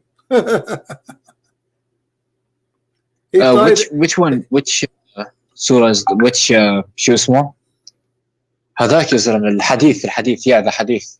Which one is it? Which one you mean? The what about Qurfa? Yeah, the one he split in half. Yeah, just you know, type in Google مقتل أم قرفة. Just type that. You will find. What do I type? Huh? Can I? What can I type? Can you spell it slowly because I'm gonna type it, you know, on. Okay. Like my notes. No so problem. To keep. No problem. No problem. Let me help you.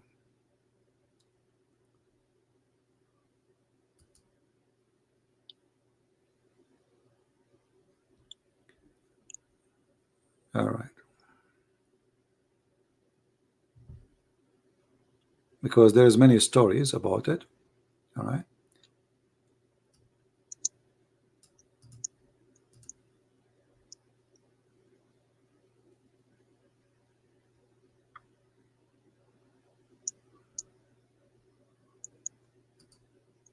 Have you ever heard of a book called Kitab al-Maghazi? Kitab al-Maghazi? Yeah, which is about, this is one of the oldest actually things written about your prophet attacks and killing. Let's see.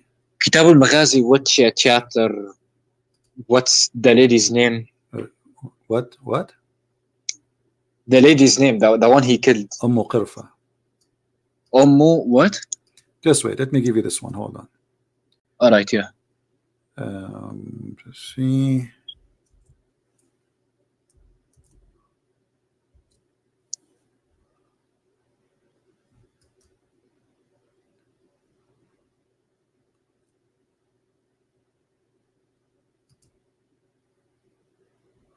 All right, I will give you the link so you can read it in your own time. This is the story of Qurfa. I want you to read with me carefully. This is the book At-Tabaqat al-Kubra, Muhammad ibn Sa'd, volume number 2, page number 90. Do you see it on the screen? Not yet. Then he completed and finished from their creation as seven heavens. I'm still stuck on that screen. I just refreshed. Refresh your page. Yeah, I just refreshed. It's still there.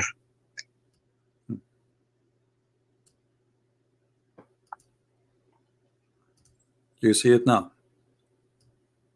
Wait, I just saw like one in the comment just posted me Kitab al-Maghazi by I'm reading different books now. There's many books, no problem. Look with me in the screen. Kitab al-Tabaqat al-Kubra li Muhammad ibn Sa'd, volume number 2, page number 90. Do you see it in the screen? It should yeah, Tabaqat al-Kubra. Wait. My friend, we are just wasting time. I will give you the link. You can open it. No problem. You can invest on Skype. Yeah, I will give it to you in Skype. But if you go down here with me, I will give you the link in Skype. You can open it from your side. Maybe that is better. And yeah. you will see here it says قرفة وهي عجوز كبيرة. What عجوز كبيرة mean? Tell us. Old woman. Very old, correct? Yeah. Not only she is عجوز, old عجوز, which means old women. So this is the link. I just give it to you. Now قرفة وهي عجوز كبيرة فقتلها قتلا عنيفا ربط بين رجليها حبلا ثم ربطها بين بعيرين ثم زجرهما فذهبا فقطعاها وقتل النعمان وعبيد الله ابني. So wait, this is Shia, by the way. My friend, no, the Tabaqat al-Kubra is not. This is a Shia library. This is the book. They have tons of books, Sunni, Muslim, no problem. Tabaqat al-Kubra have nothing to do with the Shia.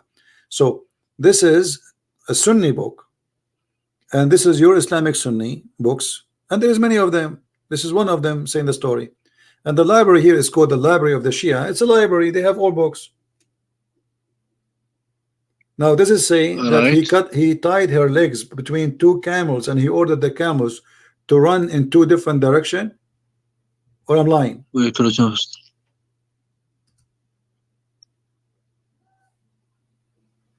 well, الطبقات الكبرى, is it صحيح or is it just all Islamic stories are not sahih. Have you ever heard of an Islamic story is sahih? Anything will look embarrassing. The Muslim, they will say it's not sahih. I mean, we know the game. Yeah, I know the game, but it's like Sahih Muslim, nothing is sahih in Islam. If you ask me, nothing is correct in Islam. Nothing is authentic. Muhammad is not authentic. The Quran is not authentic. So if you ask me, Islam, all of it is a fraud. So when you say to me it's sahih or not, this is your business. This is your religion. This is not the Christian wrote a book saying their prophet he did that. This is you Muslims from your own time. This is your scholars. They are reporting to us the history of your prophet. So why you Muslim now you say to us, is that authentic? I mean, why you Muslim you fabricate a lie about your prophet like this unless it's true? Why in the world, Mr. Yusuf, a Muslim, you're a Muslim, why in the world you want to make a book it says that the prophet he did this? I mean, why you want to make your prophet look ugly? But for the Muslims, they never thought this is ugly, this is good. He pun Allahu Akbar, because Islam make you enjoy being savage. So those who wrote the books are Muslims. This is your Muslim book, and this is page number 90, and this is variant number 2. So what we will do now? And the story reported in many places. What did you say just now? What did you say? It's like 2 seconds ago. I said Islam have books written by Muslims. And why a Muslim want to write a story like this about his prophet if it's not true? You see, if the one who wrote this book is a Christian, we will say, okay, Christian prince making Muhammad look ugly, maybe he's lying about him. Maybe the Jews. Yeah, I know. Some people think ugly things are good, and some people think good things are ugly. So for example, because Muslim, they were proud about the behavior of their prophet. He is a criminal. They have this is how they grow, that this is good. That's why the Quran says, you know, when you kill a human being, you did not kill him, it's Allah who killed him. وَمَا رَمَيْتُ وَإِن رَمَيْتُ فَإِنَّ اللَّهَ رَمَى. It's not me who shoot him, it was Allah who shot him. Right? Yeah, but here's the thing. For example, I trust like if you show me anything from Sahih Muslim or Sahih Bukhari, I'm gonna trust it. But it's like I've never heard of this book before, so me personally, I cannot really trust it. And some people see good as all right. Yeah. We can show you endless things from Sahih Bukhari, but the second you see them, you will say, I don't agree. No. I'll agree. If it's Sahih Bukhari, I'll trust it, because like if Sahih Bukhari, it's the most trusted. What do you want me to show you from Sahih Bukhari exactly? This one, the one you just showed me. So now, if this story does not exist in Sahih Bukhari, you will not accept it. I will not accept it. No. Okay. So if I show you something from Sahih Bukhari, you accept anything? Anything.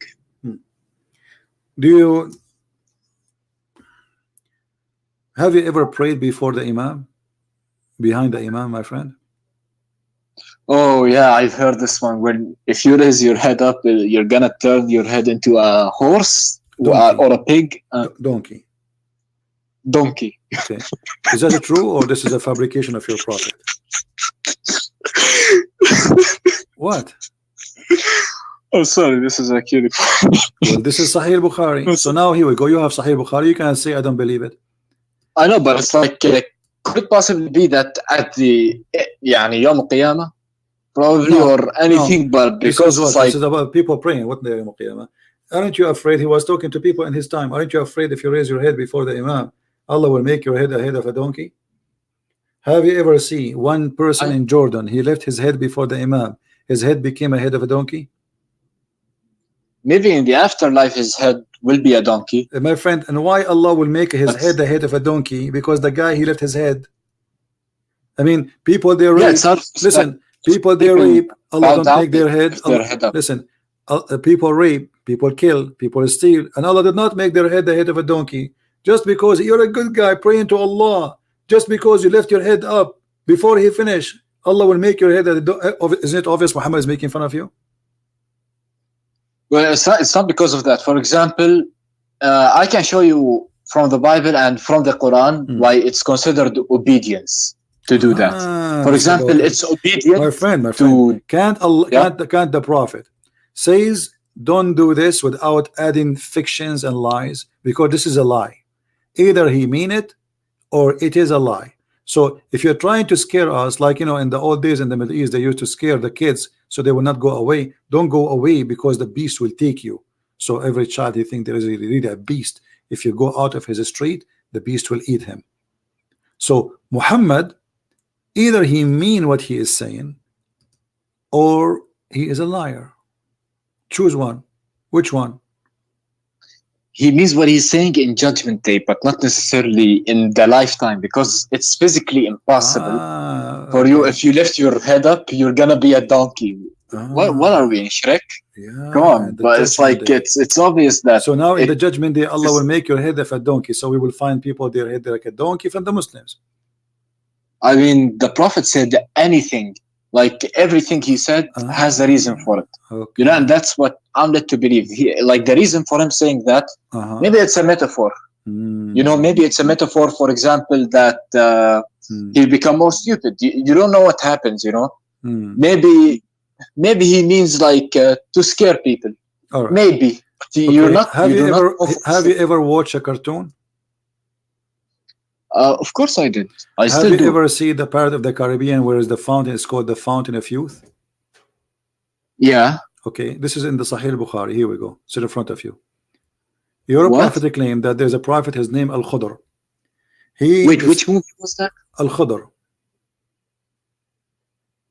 The Green, Mr. Green, Al Khudr. You speak Arabic, so why you are surprised? Yeah, Al Khudr, Khudr, yeah. So, Moses, he thought he is the best one who knows knowledge about Allah. Allah told him, no, there is more knowledgeable than you. His name is Al Khudr. So Musa says, oh, send me to him, I want to learn from him. So he sent him, and he told him to take with him a fish, which is a whale. And then he told him, when this whale he run away, but the whale is dead, how he can run away? You will know that you found Al Khudr. So they arrived to a rock. Read with me, this is Sahih Bukhari. There was a water spring. Let me see it. It's like my net is slow. So no I will give you even the link so you can read in Arabic, not necessarily in English. But for me, I will show it in English. Send me the link. Yeah.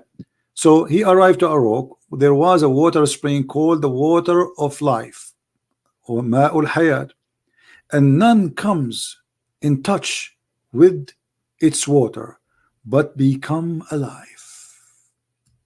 Do you believe in this? Wait, I'm opening the link. Just give me 1 second, yeah.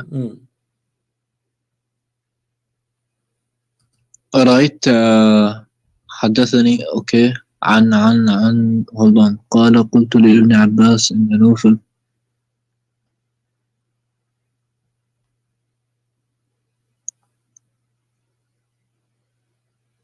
Yeah, can you read it in English? Yeah. It's better in English. I did already. Okay, do you really believe that there is a fountain of youth? If you drink from it, you come back to life? If you drink from the mountain of youth, what will happen? You will become alive. Even if you touch it, just touch it, not drink it. Yeah. You believe in that? I mean, if Allah says it's true, then it's true. All right, my friend, take care. It's true. What I can do? I mean, what I can do more? Wait. No. What I can do more? Hold I mean, on. obviously. Like, what do you mean? Like, you see, you show me from Sahih Bukhari. I'm showing you from Sahih Bukhari things which is crazy, it's stupid. This is no way. There's no way a human being will believe that there's a water. It's called the water of youth. And the guy, he drank from the water of youth. He will never die. Al-Khadr, he was in the funeral of Adam, in the funeral of Noah, in the funeral of Musa, and he was in the funeral of your prophet. This guy never died. Why? Because he drank from the fountain of youth. So my friend, why you believe in Muhammad? Go and believe in the part of the Caribbean.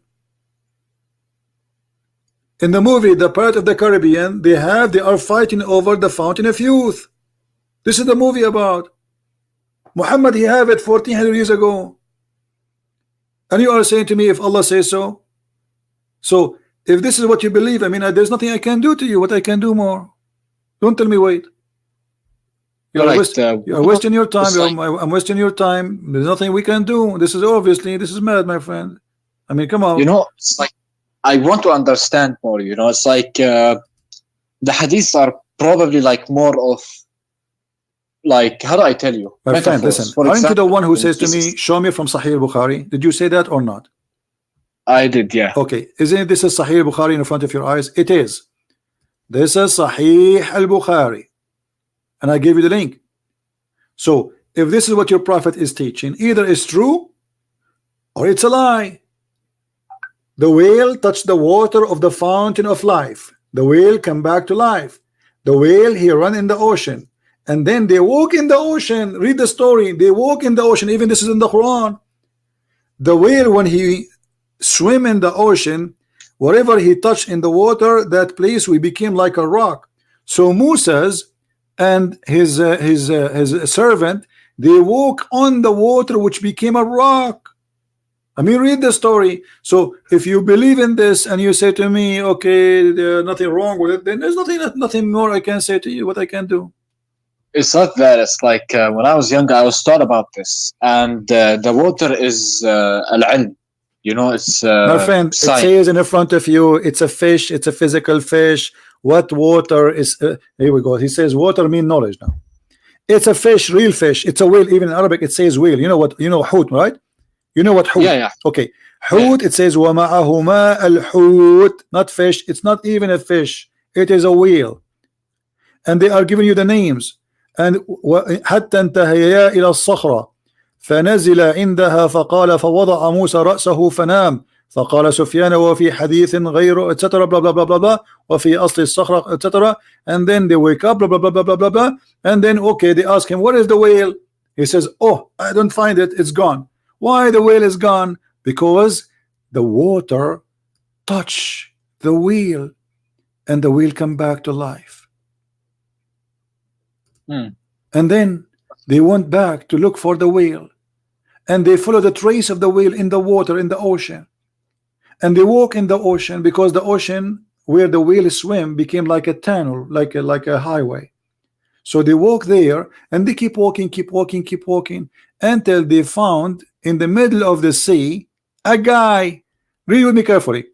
So they came back, retracting their steps, and then they found in the sea the way of the fish. Have you ever heard of somebody can find a track of a fish in the sea? No. Why? Is it a sand? Is it a snow? It's a water. So they found the track of the fish in the sea, looking like a tunnel. So there was an astonishing event for this attendant, and there was a tunnel for the fish. When they reached the rock, they found a man covered with garment. Moses greeted him. The man said astonishingly, is there any such a greeting in your land? The guy is in a rock in the middle of the ocean. Yeah. Moses, he walked in the ocean, following the track of the fish or the whale, and then he found in the middle of the ocean a rock which there's a guy sitting, and he covered himself by a green garment, And then Musa said to him, Shalom Habibi. The guy said, which country is that they have such a greeting? Shalom. Musa said, I am Musa's. The man, he says, Musa's? The children of Israel? From the children of Israel. Look, the guy, he heard about Musa's. He watched TV. So Musa said, yes. Then he added, may I follow you? Musa said to the guy, can I follow you? Which means Al-Khadr is higher teacher than Musa's. And the story there, you can listen to it and read it. It's the most stupid cartoon ever. I'll reread it later on. So I'll of course after all of this, but my friend, be honest with me. Do you think Islam is a valid religion or it's a cult? I still don't know. I just gotta ask my sheikh, and you know, I just gotta ask. So Yusuf, what about me and you? We make an agreement. Can you bring me your sheikh to debate me? I'll try. I'll talk to him. Of course, I'll talk to him. Yeah. All right. Can you do me a favor? Can you record the conversation with him? Says there is a guy. His name is a Christian Prince, and he want to debate you. You give it. You post it in YouTube yourself, and we will play it. So we will see his answer. All right. Yeah. Of Ask course. him. I want to record your Christian Prince to challenge you. I want to record it, and I want to post it on YouTube to show him that you are not afraid, and you will do it.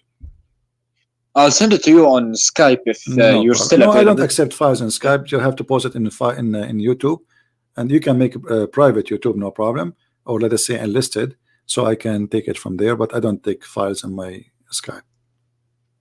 Then what if I make another YouTube channel, because I don't want my YouTube channel to make anything, my friend. Don't make it complicated. You can post it in Facebook, anything you want. Doesn't matter. Find a way. All right. All right. Yeah. Take care, my friend. Take care. Just one more question. Yeah, this question kind of gets to me a bit. If Islam is false, then why did it spread this much, and why is it growing? There's more atheists than Muslims. Does that mean atheists are right? I mean, what does this mean? No, but Islam is not really what spread. I mean, Muslim, they immigrate and they go and they have a lot of babies. But the fact Islam is still a very small religion. Christians are more than 3 billion human. But we don't go and say we are right because we are 3 billion. So if the number is true, that will not make anyone right except the Christians. The Buddhas are big and huge. The Hindus are big and huge. The atheists are big and huge. So this is all this is false logic, my friend. How many people believe in smoking? Doesn't mean it's right. No, it's not because of that. I'm saying my question was, I mean, 95% of the Muslims don't speak Arabic. Is that correct? Yeah, I think so. So how those people, they will know Islam is stupid if nobody showed them what Arabic it says? They recite the Quran, but they do not understand what the Quran is saying. And then Muslims, they deceive them and they say to them, there is a miracle and science in the Quran, and they fabricate millions of videos. So in order to make people see what this cult is, and then we will see how many they will stay, you have to show them, and that's what we are doing. And that's why a lot of people will leave Islam, and you will leave Islam too. Just wait. All right. I mean, I'm gonna learn more. No problem. But I don't know if I'm gonna leave it or not, because it's like what's the point for it coming down in the first place if it's what wrong? Coming down, my friend? Coming down from where? Coming from down from where? Do you really believe that God, he sent such a crazy stuff? Come on, Yusuf, you're wasting my time. Coming down. Take care. What the point of it coming down? Allah, he sent hail from mountains in heaven. Here we go, it coming down. What coming down? Fountain of youth. I mean, even if you make a cartoon, people will laugh at you. We watch the Pirate of the Caribbean because it's a graphic, it's fun, but we know the whole story is a joke. But you Muslim, you take the joke and you make it God. We watch the Pirate of the Caribbean, the Fountain of Youth story, so we laugh. It's a fiction story. You Muslim, you take the fiction, you make it God. But this is your business. All right? What I can do more to you, it's your choice. Anyway, guys, I got to go. We are here already for more than 3 hours. Actually, almost 4, right? So I want to say thank you for everybody. And don't forget to subscribe to this channel. And don't forget to download the video. It takes maybe an hour before it's ready because it's a long video. Then you can download it and you can share it in your account because we will not keep our videos for long there. So thank you, Yusuf, for calling us. At least he tried. He is better than the rest of the Muslims. But obviously Islam is invalid. Islam is a foolish cult full of mistakes, and doesn't matter how much they try to lie to us claiming that Quran is full of science. We discover that Quran is nothing but a joke full of errors, and it is the book of errors. There's nobody make errors as much as Allah, aka Muhammad, because Allah doesn't exist. The one who came with this is Muhammad, and this is why the Quran looks so funny, so silly, so stupid. It does not even fit for a child, not an adult. Thank you. May the Lord bless you. Christ is Lord. Islam is false. I will see you soon again. Take care.